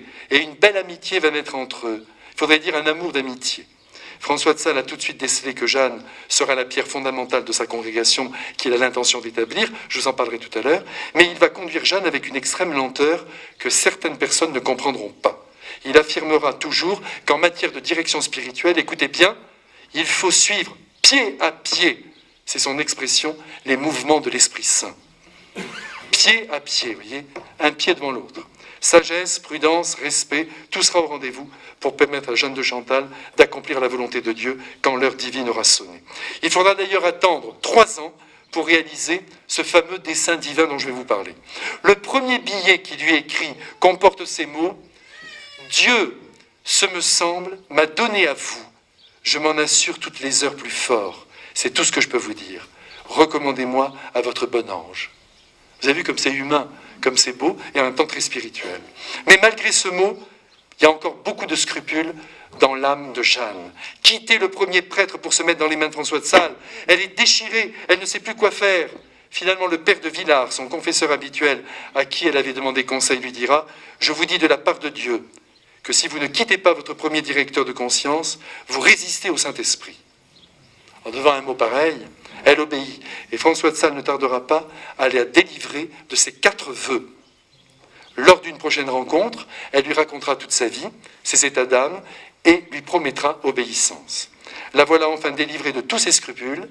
Sa vie spirituelle va se déployer désormais sous le signe d'une grande liberté intérieure. Alors le 28 août, elle quitte Dijon et rejoint le château de Montelon, chez son beau-père. Et François de Sales rentre en Savoie. Jeanne a entièrement confiance en lui, mais en même temps, voilà qu'elle doute de nouveau. Et elle se demande si elle a fait le bon choix. Elle est comme ça, Jeanne de Chantal. Mais ce n'est pas qu'elle est impermanente, c'est que c'est difficile d'y voir clair dans la volonté de Dieu. Elle s'est mise dans les mains de François de Sales et maintenant, elle se demande si c'est bien. François de Sales la rassure toujours en lui envoyant par courrier quelques mails qui la rassurent. Voyez mes frères, comme Jeanne est tourmentée, même les saints sont tourmentés et connaissent des états de scrupules et d'angoisse intérieure. Quelquefois, mais il y a même des personnes qui disent « Mais mon père, j'ai des angoisses, c'est pas normal, j'ai la foi. » Si, ça n'a rien à voir. C'est des angoisses qui sont liées à la configuration psychique, qui sont liées aux événements, qui sont liées à une fatigue, qui sont liées à un épuisement nerveux, qui sont liées à des réalités qui sont trop lourdes. La foi, au contraire, Jésus, il donne ses bras. Je te porte pendant que tu souffres, pendant que tu es malade, pendant que tu as ces angoisses. Je te porte. C'est ça la première œuvre de Dieu. C'est pas toujours de tout enlever, c'est de porter. Je suis avec toi pendant que tu as ta croix.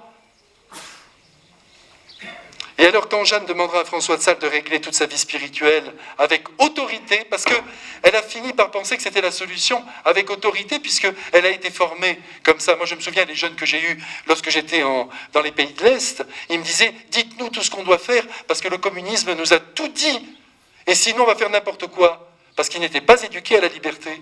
Et alors François de Sales lui écrit cette chose très belle, « Il faut tout faire par amour et rien par force. Je vous laisse la liberté d'esprit. » C'est pas beau ça? Il faut tout faire par amour et non par force. Je vous laisse la liberté d'esprit. Jeanne est tourmentée, que doit-elle faire? Dilemme sans fin toujours, quitter le monde, rester, etc. Toujours le même problème.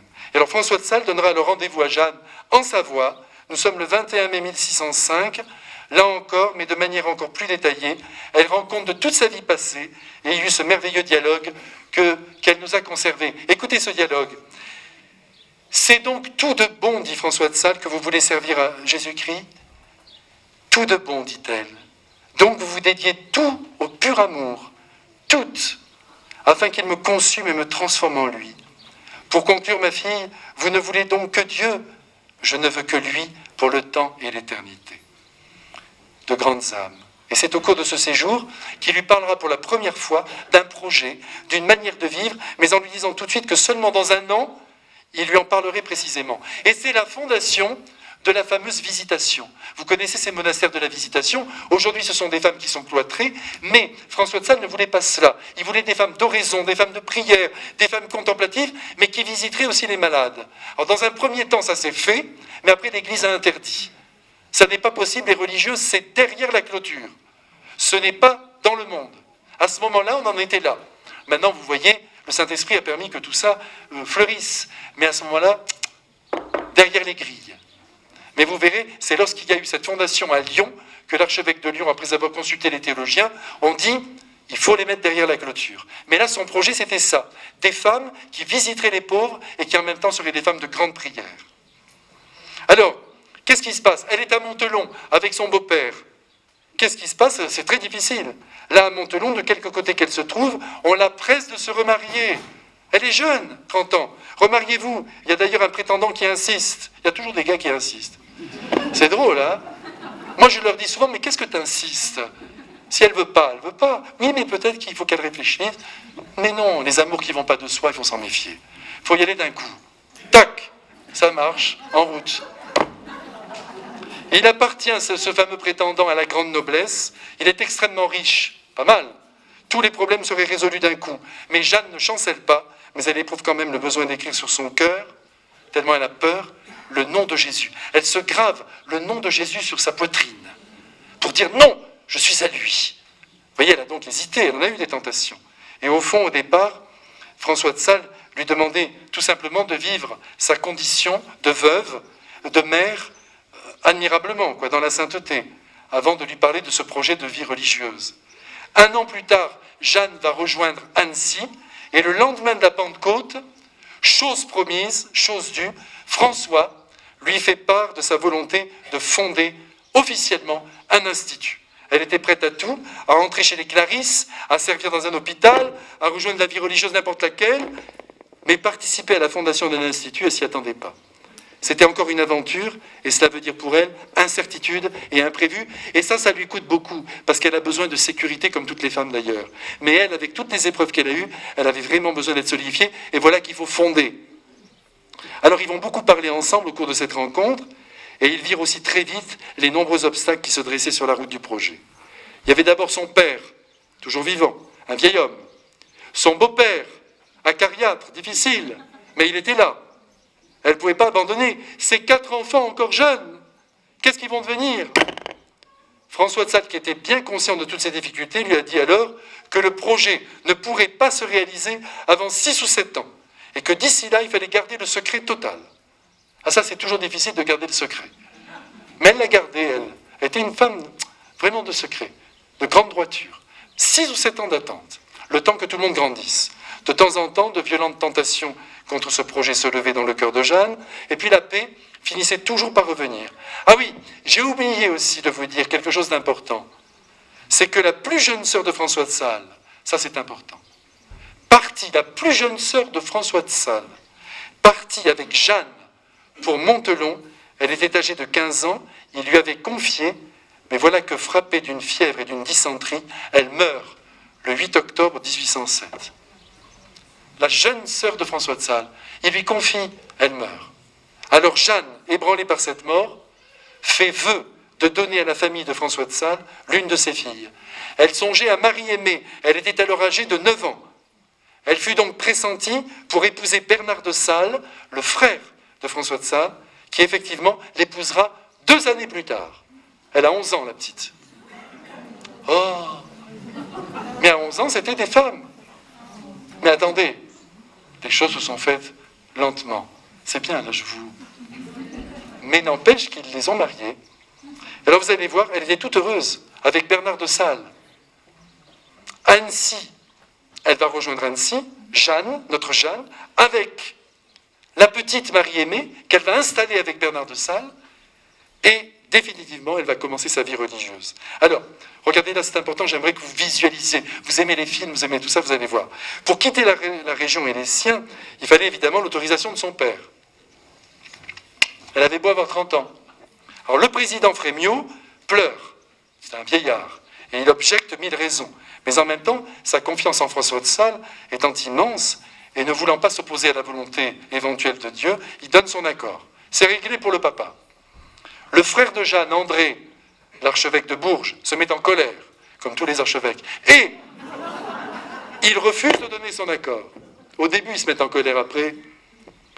Et le 13 octobre 1609, François de Sales vient à Montelon pour célébrer le mariage de son frère Bernard avec Marie-Aimée.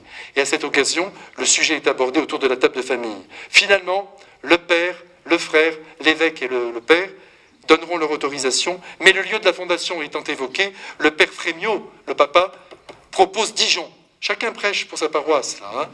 André le frère, Bourges, c'est son évêché, puisqu'il en est l'archevêque. Mais Jeanne, avec son bon sens, dit qu'il serait préférable d'aller vivre à Annecy pour pouvoir soutenir sa petite Marie-Aimée qui vivra dans cette ville avec Bernard. Elle est bien jeune encore, dit-elle, à 11 ans. Et elle pourrait la soutenir et prendre aussi avec elle ses 2 plus jeunes filles, Françoise et Charlotte. Elle partirait vivre sa vie religieuse avec les 3 enfants, Françoise et Charlotte, qui vivraient à la Visitation, et la petite Marie-Aimée avec son mari, Bernard de Sales. Vous me suivez bien ? Voyez comme Jeanne est équilibrée dans son jugement.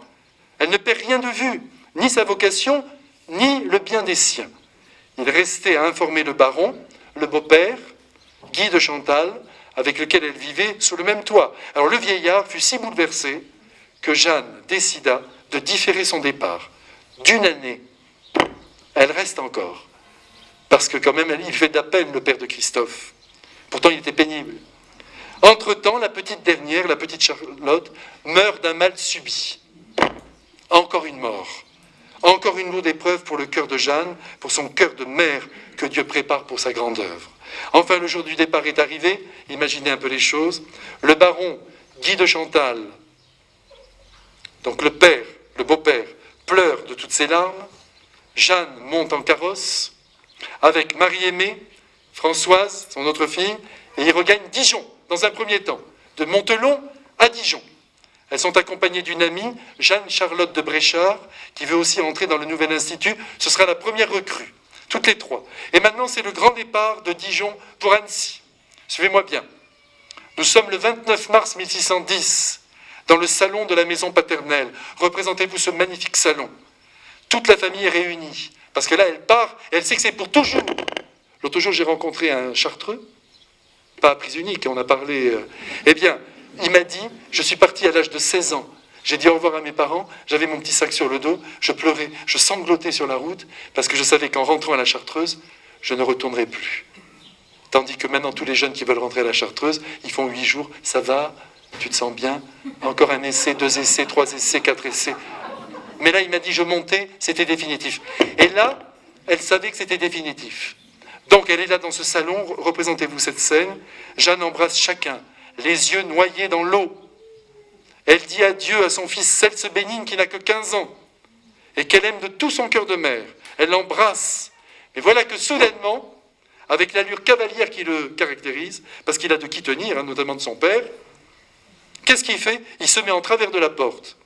Et il se couche par terre et il dira ces mots, « Eh bien ma mère, je suis trop faible pour vous retenir, mais au moins sera-t-il dit que vous aurez foulé votre enfant aux pieds. » En travers de la porte. Mais il l'a fait, ça il faut que je vous le précise, parce que sinon vous diriez, mais c'est une mère indigne. Il l'a fait cavalièrement, comme un jeune de 15 ans. « Ah, foulez-moi !»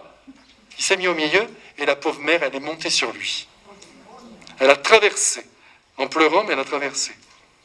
Et en se retournant, et en s'arrêtant un peu, elle versera quelques larmes. Mes frères bien-aimés, n'en faites pas une mauvaise mère, je vous en supplie. Cette provocation de Celse, avec quelque chose de surfait, de théâtral, mais enfin ça montre son tempérament, vous allez voir le destin de ce garçon. Mais la douleur de la mère est profonde. Et en embrassant son vieux père, vous imaginez, la peine qui était la sienne. Ils fondent en larmes tous les deux. Il ne la verra jamais plus. Mais elle a la certitude d'accomplir la volonté de Dieu, mais elle est déchirée. Quelquefois, Dieu demande des choses terribles. Alors le vieux président Frémiot qui est là, il bénit sa fille, qui maintenant est à genoux devant lui, puis il la relève et lui donne un dernier baiser. C'est le départ. Alors dans le carrosse, Jeanne, Marie-Aimée, sa fille, Françoise, son autre fille, Mademoiselle de Bréchard, la première, là, prennent place, cependant qu'à cheval, en escorte, Bernard de Sales les accompagne. C'est pas beau ça? Ils partent, Bernard est derrière, il a sa femme dans la voiture, et ils y vont. Quand ils arrivent évidemment à Annecy, ah, j'ai oublié de vous dire une chose importante, c'est que sur la route, dès qu'ils démarrent, les femmes se mettent à chanter, toutes dans le carrosse. Après toute cette peine, elles se mettent toutes à chanter. À ce moment-là, on chantait bien. Le soir, on avait l'habitude de chanter tous ensemble. Et de son côté, François de Sales, regardez ça, avec une escorte de 25 personnes, l'attendait à cheval aux portes de la ville, et les nouveaux venus furent logés et vécurent les fêtes pascales chez un grand ami de François de Sales qui s'appelait le président Favre, un ami très cher. Et c'est en ses premiers jours de présence à Annecy que Jeanne conduisit sa fille au château de Torrance, où résidait Bernard son époux. Elle va laisser Marie-Aimée, elle resta quelque temps auprès d'eux pour aider à ce changement de vie. Puis Jeanne, officiellement, renonça à tous ses biens au profit de ses enfants, ne gardant rien pour elle, sauf 10 écus qu'elle avait dans sa bourse. Tous ses biens sont donnés aux enfants. Son frère l'archevêque, il est bien. Il lui promet alors de lui verser à vie, à titre d'aumône, une petite pension pour vivre. Donc elle a quand même un petit peu quelque chose de son frangin. C'est pas mal. François de Sales, alors, va acquérir une maison modeste, même plus que modeste, hors de la ville, au milieu des vergers, des jardins. Pas de mobilier, pas de provisions. La maison fut inaugurée le 6 juin 1610. Et la veille de ce grand jour, une violente tentation saisit Jeanne pendant 3 heures. « J'ai eu tort de partir, se dit-elle. Je n'aurais jamais dû abandonner mon père, mon beau-père, mon fils. Je dois repartir. » C'est alors qu'elle touche de sa main sa poitrine et elle sent la cicatrice des lettres qui forment le nom de Jésus, qu'elle s'est gravée sur le cœur. Et immédiatement, elle est remplie d'une profonde paix. Le lendemain matin, le démon, il attaque comme ça aussi, il décourage. Le lendemain matin, François de Sales remit à Jeanne de Chantal les constitutions, en lui demandant de suivre ce chemin et de le faire suivre à toutes celles qui se présenteraient. Et un cortège se mit en place pour les conduire jusqu'à leur maison. Et parmi les premières, il y a donc Jeanne de Chantal, Jeanne-Charlotte de Bréchard, qui vient de Dijon, Jacqueline Favre, qui est originaire d'Annecy, et une brave servante d'auberge qui se met à leur service, Anne-Jacqueline Coste. Quand tout le monde fut parti, les 3 sœurs se mirent à genoux et récitèrent 3 fois le gloire au Père, au Fils et au Saint-Esprit, puis elles s'en sont embrassées toutes les 3. Elles embrassèrent aussi la petite servante, qui deviendra en ce jour la première sœur tourière de la visitation. Ces sœurs qui sont autour, vous savez, qui reçoivent la nourriture, qui peuvent un peu parler. Et en cette heure-là, tout est à la joie. Chacun se retire dans sa cellule. Quand vers 2 heures du matin, de nouveau, de violentes tentations fondent sur Jeanne. Elle regrette de s'être engagée. Elle n'est à ses yeux qu'une téméraire qui a tenté Dieu. Vous imaginez son tourment? Pendant 2 heures, elle répond à ses assauts par des actes d'abandon. Et elle se demande alors si Monseigneur de Sales n'a pas échafaudé toute cette affaire à partir de son imagination. Elle doute de lui. C'est pour ça, vous voyez, que quelquefois, je vous le dis bien simplement, mais sans rire, je vous le dis en toute vérité, parfois dans votre couple, dans votre ménage, vous avez l'impression, vous vous dites, ah, je me suis marié, mais peut-être que... Ce sont des tentations. Tout ce qui advient, si ça a été réfléchi au départ, doit pouvoir tenir. Rappelez-vous de ça, ne vous laissez pas impressionner par l'imaginaire. La petite Jeanne de Chantal, elle n'arrête pas d'être prise, parce que c'est une fille droite, qui va au fond des choses. Et par conséquent, si vous descendez trop profond, vous vous perdez. Tout était, pour elle, si vous voulez, c'était de la folie d'avoir fait ce qu'elle a fait, mais elle l'a fait. Et à chaque fois, elle se demande vraiment si vraiment François de Sales la quitte bien. Un évêque comme lui, un saint comme lui. Tout n'est pas défini, c'est sûr. De grandes incertitudes planaient sur l'avenir de l'Institut. Et les grandes lignes en étaient tracées, mais le reste était très très flou. C'est une femme de tête et d'organisation, notre Jeanne. Elle a donc du mal à supporter l'imprévu. Et comme sa sensibilité est très vive, elle est portée à connaître des angoisses très très grandes. De plus, son chemin spirituel, c'est un chemin de foi nue, sans consolation. Elle ne voit rien.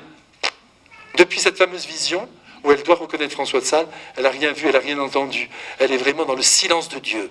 Comme nous, du moins la plupart d'entre nous. Il y a quelques mystiques parmi nous. Mais sinon, tous les autres, tout le monde est là. Nous croyons en Dieu, parce qu'on nous l'a dit. Parce qu'on voit que l'évangile est sublime. Parce que l'autorité des apôtres nous l'assure. Mais sinon, on n'a pas de certitude. D'ailleurs, je vais vous dire une chose. Vous allez chercher dans votre vie, c'est très important de faire ça. S'il y a une chose qui s'est passée, un événement, quelque chose que vous avez vécu, qui vous prouve à vous-même que Dieu est là. J'espère que vous le trouverez, ce fait. Mais il se peut que vous n'ayez rien. Et malgré tout, vous avez une foi profonde. C'est beau. Heureux ceux qui croient sans avoir vu. Ça, c'est très important. Et puis alors, Satan cherche à la troubler, à la décourager. Rien n'est simple. Hein. Et il y a maintenant 41 ans dans cette vie que les tentations se succèdent. Alors, est-ce que c'est une raison pour perdre courage ? Non, dit-elle. Je veux espérer en Dieu, quand bien même il m'aurait tué et anéanti à jamais. Vous imaginez ? Et elle ne parvient à s'en sortir que par ce qu'elle appelait avec François de Sales l'abandonnement. Ça, c'est un mot du XVIIe siècle, c'est-à-dire l'esprit d'abandon, l'abandonnement. Vous vous abandonnez à la volonté divine. Tout ce qui arrive, eh bien, vous l'accueillez. Vous ne dites pas non, mais c'est pas normal. L'abandonnement. Et c'est vrai que quand vous abandonnons, on arrive à réaliser cette volonté de Dieu. C'est-à-dire ce lâcher-prise qui est nécessaire. On arrête de se prendre le pouls. On se jette dans la volonté de Dieu, signifiée par les événements. On ne sent rien, on ne voit rien. On marche, on fait confiance et on aime aveuglément. C'est comme ça que vit Jeanne de Chantal, avec les autres sœurs, le 7 juin 1610, alors qu'elle franchit le seuil du noviciat. Elle va faire, elle aussi, son noviciat. Elles revêtent toutes les trois l'habit de novice. Jeanne de Chantal devient alors mère Jeanne de Chantal, et les deux autres prennent entre elles le nom de sœurs. Des amoureuses de Dieu, c'est ça, les religieuses, normalement. Des amoureuses de Dieu, qui en plus ont le sens de l'univers qu'il faut porter dans les bras de Dieu. Alors, au début, elles ne sont que peu nombreuses. Et puis, elles vont être 10. Et alors, parmi elles, il y a ce qu'on appelle des petites santés. Ça, c'est quand même important. Parce que François de Sales a voulu fonder cet ordre pour que des veuves, des femmes qui ne pouvaient pas supporter les grandes austérités des grands ordres, se lever à 4 heures du matin, faire le lever de nuit, manger très peu, ce n'était pas possible pour certaines complexions. C'est bien que François de Sales a dit qu'il faut créer une vie religieuse où des femmes faibles puissent rentrer. Et il disait toujours « Que voulez-vous » avec un peu d'humour. Hein, il disait « Je suis le partisan des infirmes ». Et il prenait toutes ces femmes qui étaient en difficulté. Donc 1 an plus tard, elles prononcent leurs vœux. Et peu de temps après, dans la nuit du 20 au 21 janvier 1611, elle apprend une nouvelle. C'est François de Sales qui lui apprend. Le président Frémiot meurt à l'âge de 73 ans, assisté de son fils André, l'archevêque de Bourges. C'est François de Sales, comme je vous le disais, qui va informer Jeanne de Chantal tout de suite de la mort de son père. Elle reçoit la nouvelle dans la foi. Mais immanquablement, quelques heures plus tard, les angoisses reprennent. Je n'aurais pas dû partir. Mon départ a hâté la mort de mon père. Voyez, ce drame qu'elle vit. Celle dont il s'occupait, que va-t-il devenir le fils ? Parce que c'est lui qui l'avait en charge. Quand on dit que Jeanne de Chantal a abandonné ses enfants, elle les a abandonnés à qui ? À son père. Donc ils n'étaient pas à la DAS. Seulement maintenant, il est tout seul. Alors, qu'est-ce qu'elle fait ? Un acte d'abandon. Mon Dieu, je m'abandonne à votre volonté. Et c'est de nouveau, tout de suite, la paix dans son âme. Elle décide alors de partir en Bourgogne pour régler les problèmes liés à la succession de ses biens, parce qu'elle ne perd pas le nord, hein. Attention, elle défend l'avenir de ses enfants. Elle part accompagnée de sœur Jacqueline Favre, de son gendre Bernard de Sales, qui est vraiment bon. Il part avec elle. Elle reste 4 mois en Bourgogne, elle règle les affaires et elle place Cels Bénigne dans un bon collège de Dijon sous la surveillance de son oncle, l'archevêque de Bourges. Aller en pension, c'est pas trop mal. C'est pas l'idéal, mais enfin c'est comme ça.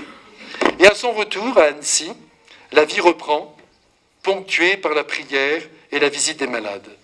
Comme je vous l'ai dit, ce ne sont pas encore des sœurs de clôture.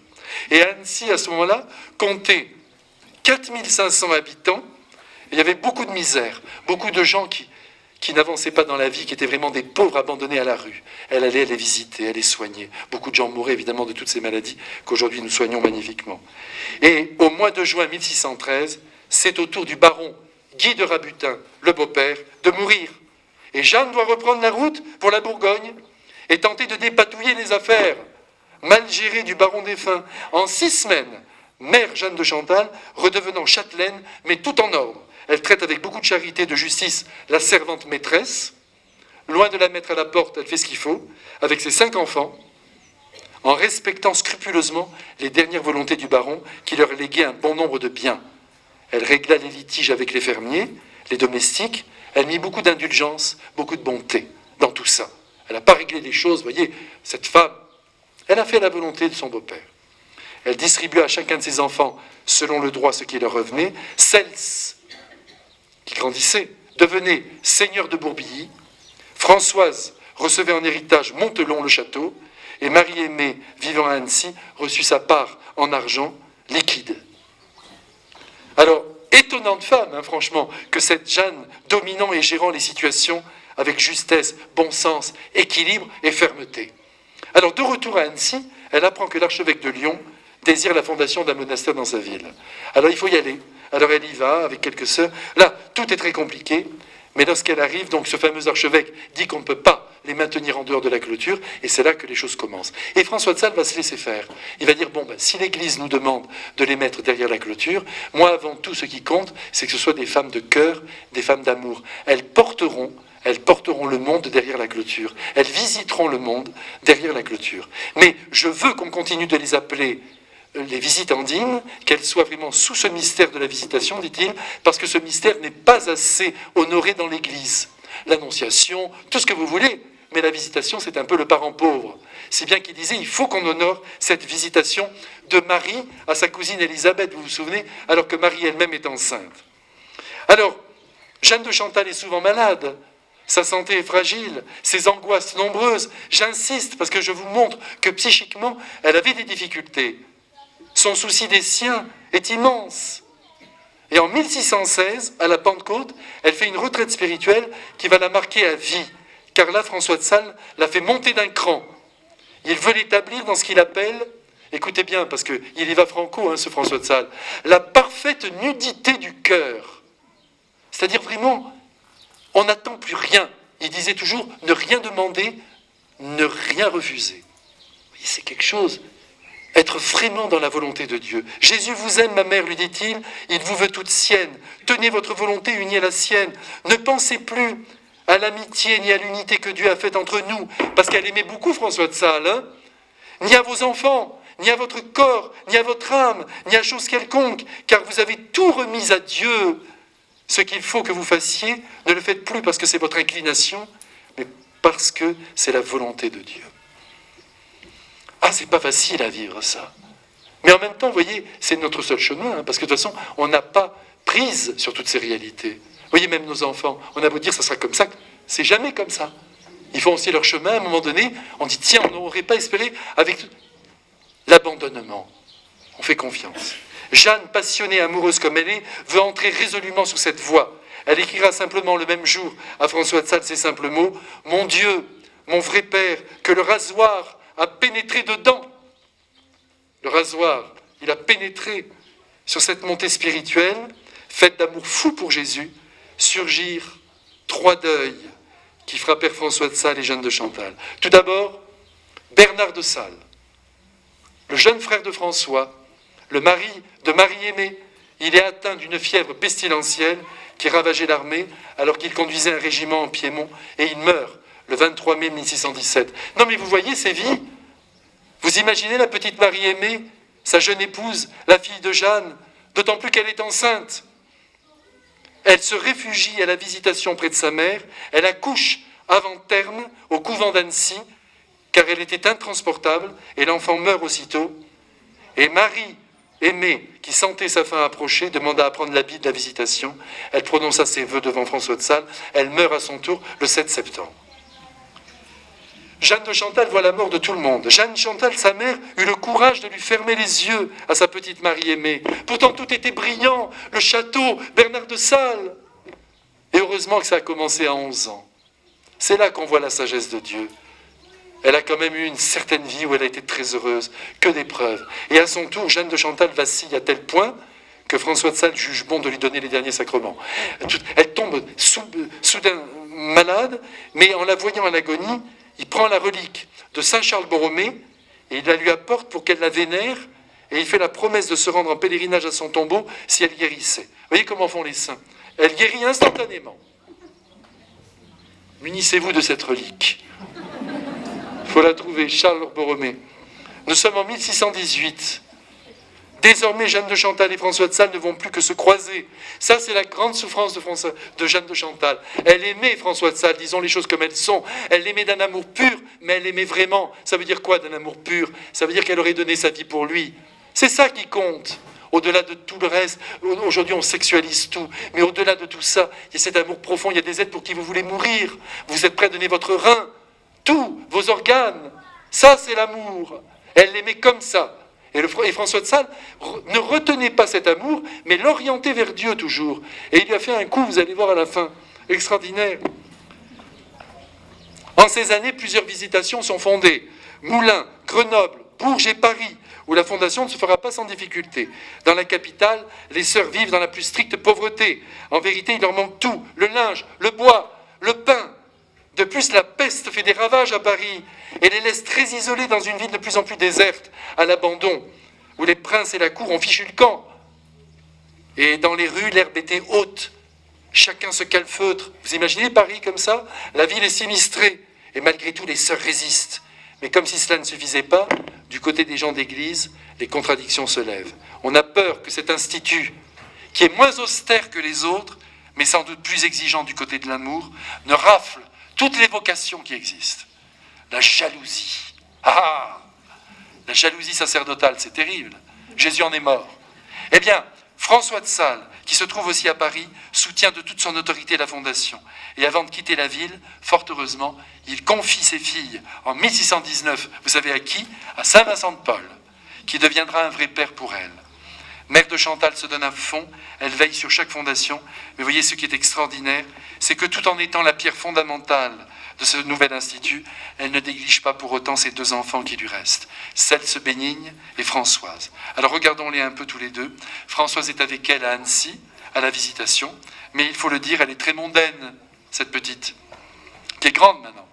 Elle était, comme on disait au XVIIe siècle, fort affectionnée aux choses de la vie. C'est beau ça. Elle aimait le plaisir, elle aimait l'argent, et son caractère, vous voyez pourtant avec les parents qu'elle a eus, son caractère n'était pas très souple, ce qui ne facilitait rien, et dans la vie religieuse et dans le mariage. Il faut être souple, souple. Par chance, un gentilhomme s'éprend éperdument de la jeune fille. Il s'agit de Monsieur de Toulonjon, et le mariage est célébré le 12 juin 1620. Tout s'arrange. Attendez. Quant à Celse, il fait merveille. Ah, il a du panache, ce garçon, et il va entrer à la cour à l'âge de 20 ans. Il est alors déjà en possession de ses biens, et son oncle l'archevêque l'arrose d'argent. Il a beaucoup d'esprit aussi. Tout lui sourit, mais évidemment, il y a le revers de la médaille. La cour. Là, il y aura des intrigues auxquelles il sera mêlé, des frasques, des aventures galantes, et en conséquence des duels. Et Jeanne de Chantal, sous son voile de religieuse, tremblait tous les jours pour lui. Elle avait peur qu'il meure de cette manière. Elle trouvait que c'était une manière qui était vraiment indigne de lui et indigne du Christ, de mourir à travers le duel. Il est bon, disait-elle, ça c'est une mère. Et il a de bons mouvements, mais la jeunesse l'emporte en lui. Alors de retour de Paris, elle passe à Bourges, Jeanne. À Moulins, elle regagne sa ville natale, Dijon, où une visitation aussi verra le jour.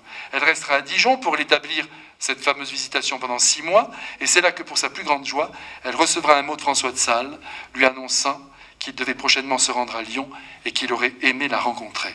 Parce que ça fait 3 ans qu'ils ne se sont pas vus. Elle est à la tête de cette fondation, et depuis 3 ans, elle ne voit pas le fondateur.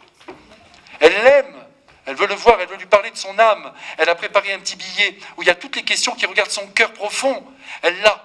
Et quand elle se retrouve devant lui, Elle lui dit, mon père, elle appelait mon père, hein, mon cœur a grand besoin d'être revu de vous. Vous voyez, comme elle s'exprime bien, c'est le 17e. Et François lui répond du tac au tac, ma mère, vous avez encore des désirs empressés? Vous voyez, donc, il n'a pas peur de lui dire des petites choses. Écoutez, et il lui dit ceci, nous parlerons de nous-mêmes, parce que lui aussi, il a une vive affection pour elle, nous parlerons de nous-mêmes à Annecy. Maintenant, achevons les affaires de notre congrégation. Alors elle reprend son petit papier, elle le met dans sa poche, et pendant 4 heures, ils vont régler les problèmes des visitations dans toute la France. Et je vous le dis déjà, elle ne le reverra jamais plus. C'est sa grande peine. Et alors, elle gardera évidemment son petit papier sur elle, et elle acceptera bien sûr la volonté de Dieu cachée derrière l'obéissance. Et François de Sales lui demanda alors de se rendre à Grenoble, à Belay, à Valence, à Chambéry, à Rumilly, pour y visiter les communautés qui naissaient.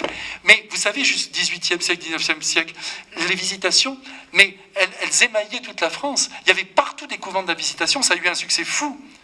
Quant à lui, le 27 décembre 1622, il est à Lyon, et il est terrassé par une attaque d'apoplexie. Et le 28, il meurt. Il est jeune, il a 50 ans. À Grenoble, où se trouvait Jeanne de Chantal, on avait annoncé la nouvelle, mais elle n'en sut rien. On n'a pas voulu lui faire de peine. Et à Belay, on lui cacha la vérité. Tout cela pour préserver sa douleur. Mais le jour de l'épiphanie, par un courrier du frère de François de Sales, qui lui a succédé comme évêque à Annecy, plus exactement à Genève, elle eut enfin connaissance de sa mort.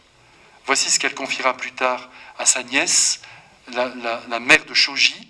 Je me mettais à genoux, je me jetais à genoux, adorant la divine providence, en embrassant au mieux qu'il me fut possible la très sainte volonté de Dieu. Je pleurais abondamment le reste du jour et toute la nuit jusqu'à la sainte communion, mais fort doucement et en grande paix et tranquillité dans cette volonté divine.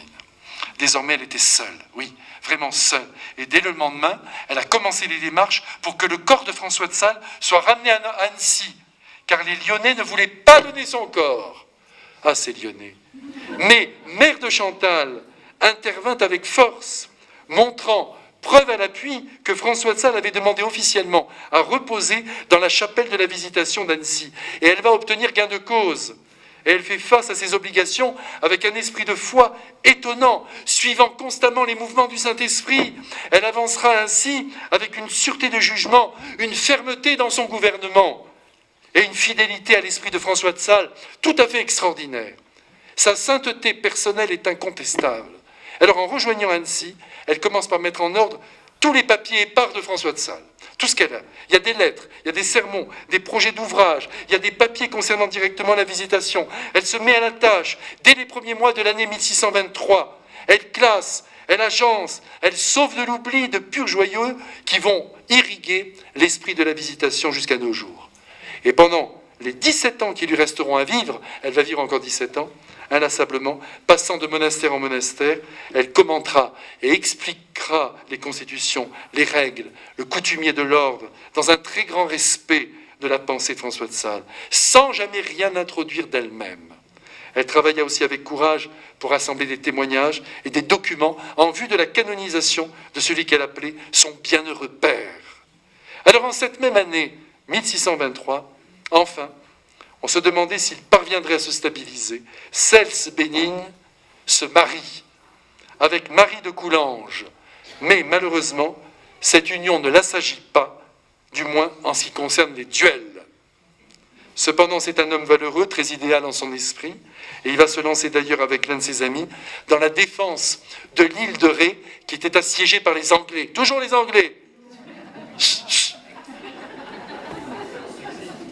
Alors il y a 150 vaisseaux, 8000 soldats sous les ordres de Buckingham. Cels Bénigne rallie la poignée de Français, 200 chevaux et 800 fantassins. C'est pas beaucoup pour défendre l'honneur du roi. Et les Anglais vont débarquer sur l'île de Ré. On lance à l'attaque les jeunes chevaliers, la fine fleur de la cour. Cels commande le premier escadron avec un courage incroyable. Il combattra pendant 6 heures avant d'être blessé de 27 coups de pique et de mourir 2 heures après, à l'âge de 31 ans. Et la nouvelle parvint à Annecy.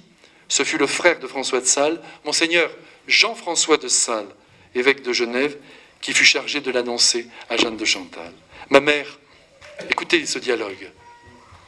Nous avons des nouvelles de guerre à vous dire. Il y eut un rude choc à l'île de Ré. Cels, avant d'y aller, a entendu la messe, s'est confessé et communié. Et elle dit, et enfin, monseigneur, il est mort. Elle dit ça. L'évêque se mit à pleurer, sans pouvoir répondre une seule parole. Jeanne se mit tout de suite à genoux, et prisonnière d'un chagrin profond, elle sanglota longuement avant de saisir son crucifix et d'embrasser les deux mains du Christ. Puis elle ajouta, « Mon Jésus, je reçois vos coups, avec toute la soumission de mon âme, et vous prie de recevoir cet enfant entre les bras de votre infinie miséricorde. » Non mais quelle femme, quoi. Quelle mère, quelle chrétienne. Puis elle alla devant le Saint-Sacrement, où elle demeura de longues heures, et la vie reprit son cours, comme, oserais-je dire, si de rien n'était. En 1630, la peste s'abat sur Annecy, on la supplie de partir avec les sœurs, mais elle résiste. Elle ne veut pas abandonner la ville. Et elle veut organiser le combat. Et dans l'ordre, elle demande à ses filles de prier davantage, de se sacrifier, de s'immoler pour obtenir de Dieu que cesse le fléau. Elle disait ceci, écoutez cette belle phrase, c'est la perfection de l'amour qui fait fléchir le cœur de Dieu. Et justement, c'est la raison pour laquelle elle fait préparer tous les jours en clôture la soupe, le pain et les remèdes nécessaires, prêts à être distribués aux pauvres et aux malades par les proches de l'évêque. Elle ne peut plus les donner elle-même. Sont en clôture. Toute la communauté ne mangeait alors que du pain noir, de façon à ce que la réserve de blé ne diminue pas et que les pauvres en profitent. La peste dure, mais les grains de blé, miraculeusement, ça c'est un très grand miracle, continuent de se multiplier dans le grenier. C'est quelque chose d'inouï. Ce fait est avéré.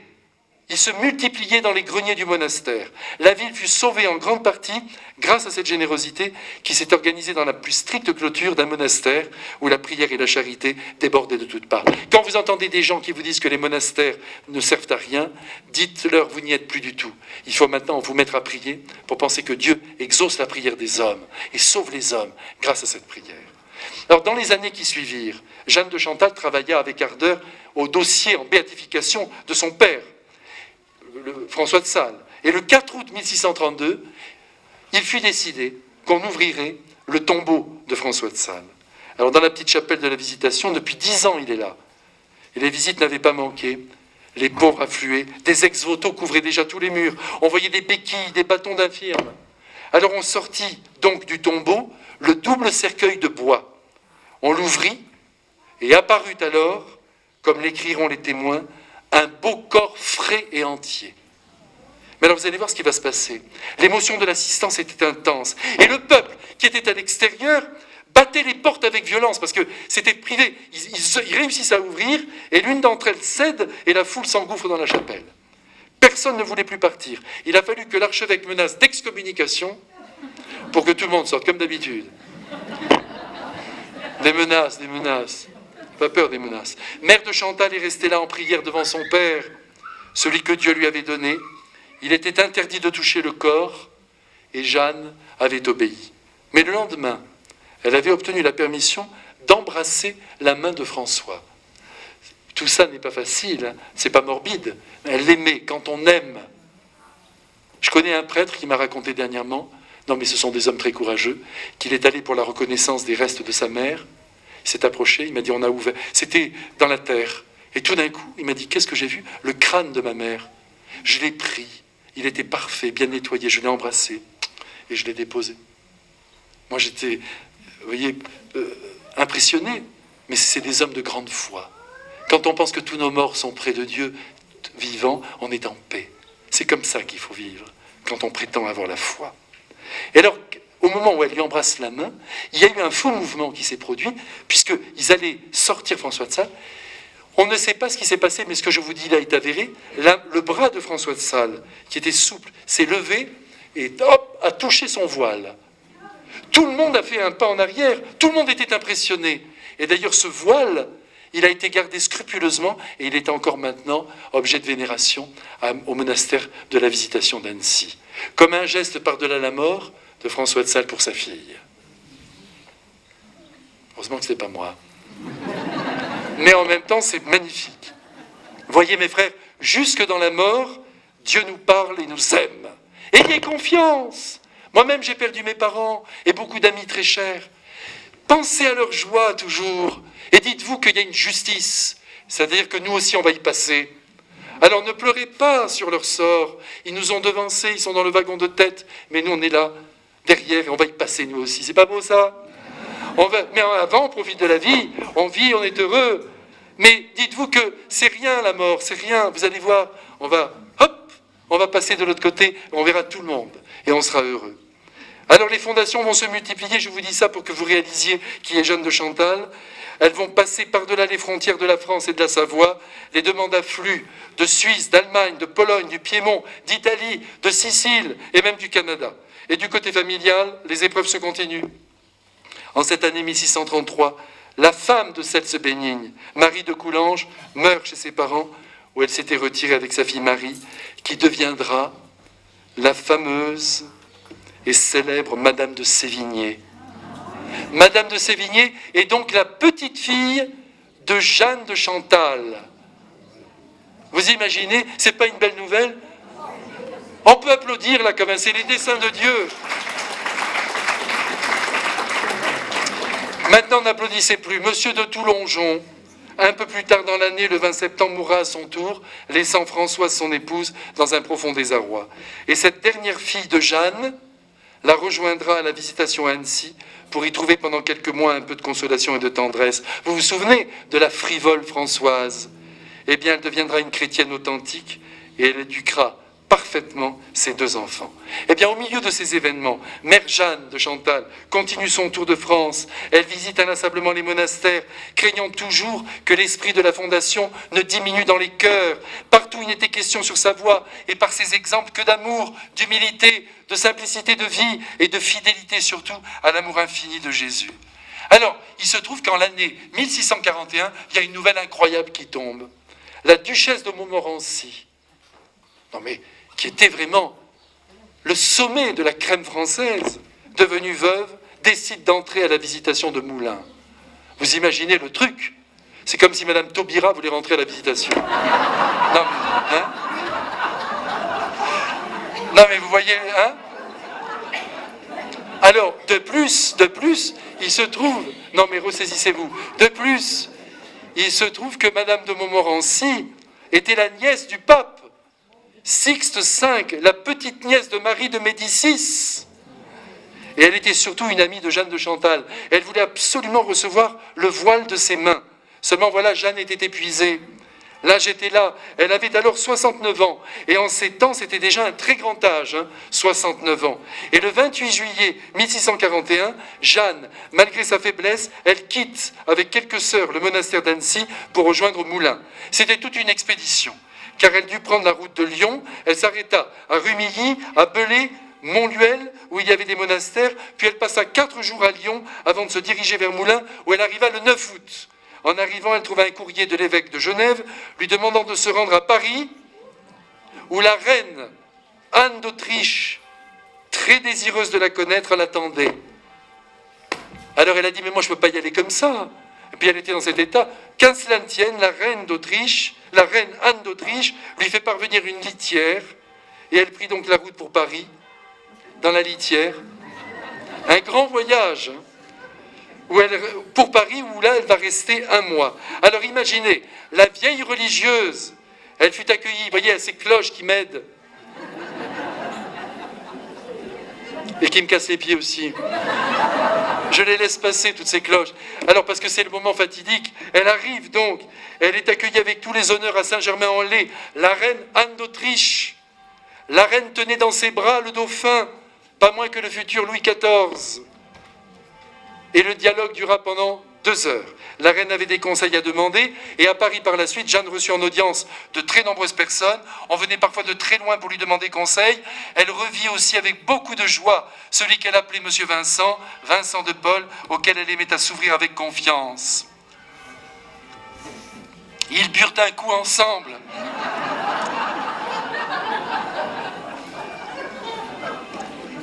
Et de nombreuses lettres témoignent de leur estime réciproque. Enfin, restez avec moi. Oh, ces cloches! Jeanne de Chantal quitte Paris le 11 novembre pour rejoindre Moulins. Et à Nevers, elle fit halte. Et malgré sa grande fatigue, elle se leva à 5h30 pour faire son oraison. Il faut toujours vouloir, disait-elle, ce que Dieu veut et mourir quand il lui plaira. Les sœurs de Nevers voulurent alors l'entourer de 1000 délicatesses. Non, non, faisait-elle, non, non, pas de délicatesse. Pauvreté, humilité, simplicité, voilà notre règle. En décembre 41, elle était enfin à Moulins. Et le 8 décembre au matin, levée de bonne heure, elle rejoignit la chapelle pour vivre l'oraison avec la communauté, quand soudain, le froid de la fièvre la prit. Elle continua sa prière comme si de rien n'était, visita l'une de ses sœurs à l'infirmerie. Et après la messe, il fallut la mettre au lit. La fièvre augmenta, et à 1h du matin, le 10 décembre, le médecin jugea qu'il n'y avait plus d'espérance. Vers 4h, elle se confessa, et continua sa journée dans la prière et la paix intérieure. Elle ne demande rien. Le 12 au matin, alors qu'elle n'avait plus de force et que sa poitrine l'oppressait sous la fièvre continue, en voyant le prêtre lui présenter la Sainte Hostie en viatique, elle s'écria « Je crois fermement que mon Seigneur Jésus-Christ est au très saint sacrement de l'autel. Je l'adore, je le reconnais pour mon Dieu, mon Créateur, mon Sauveur qui m'a racheté de son précieux sang.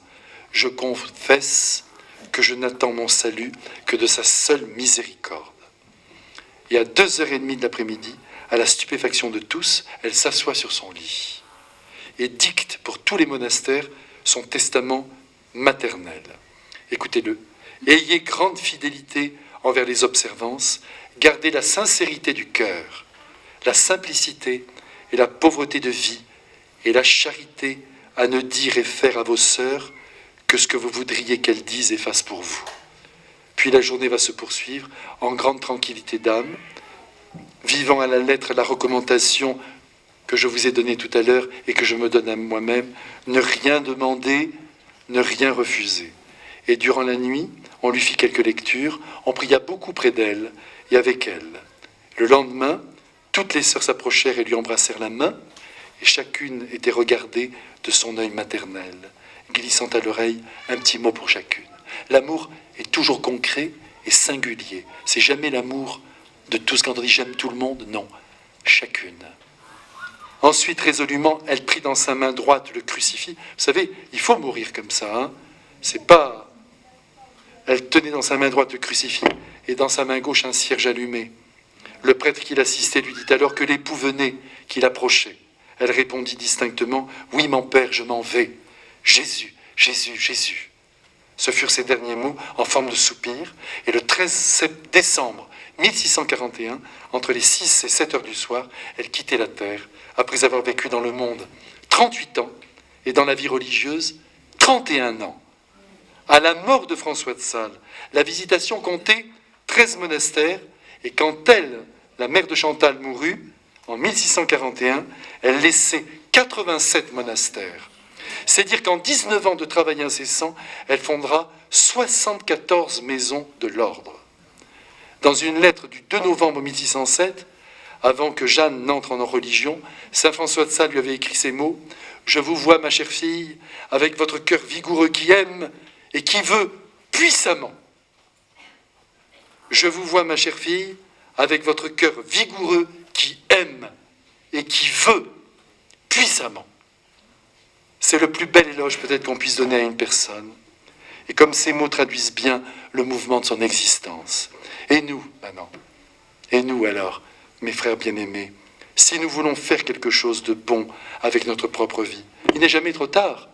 Il faut absolument que notre cœur aime vigoureusement et qu'il veuille puissamment. C'est là la grâce que je demande maintenant pour chacun d'entre vous et pour moi à Sainte Jeanne de Chantal.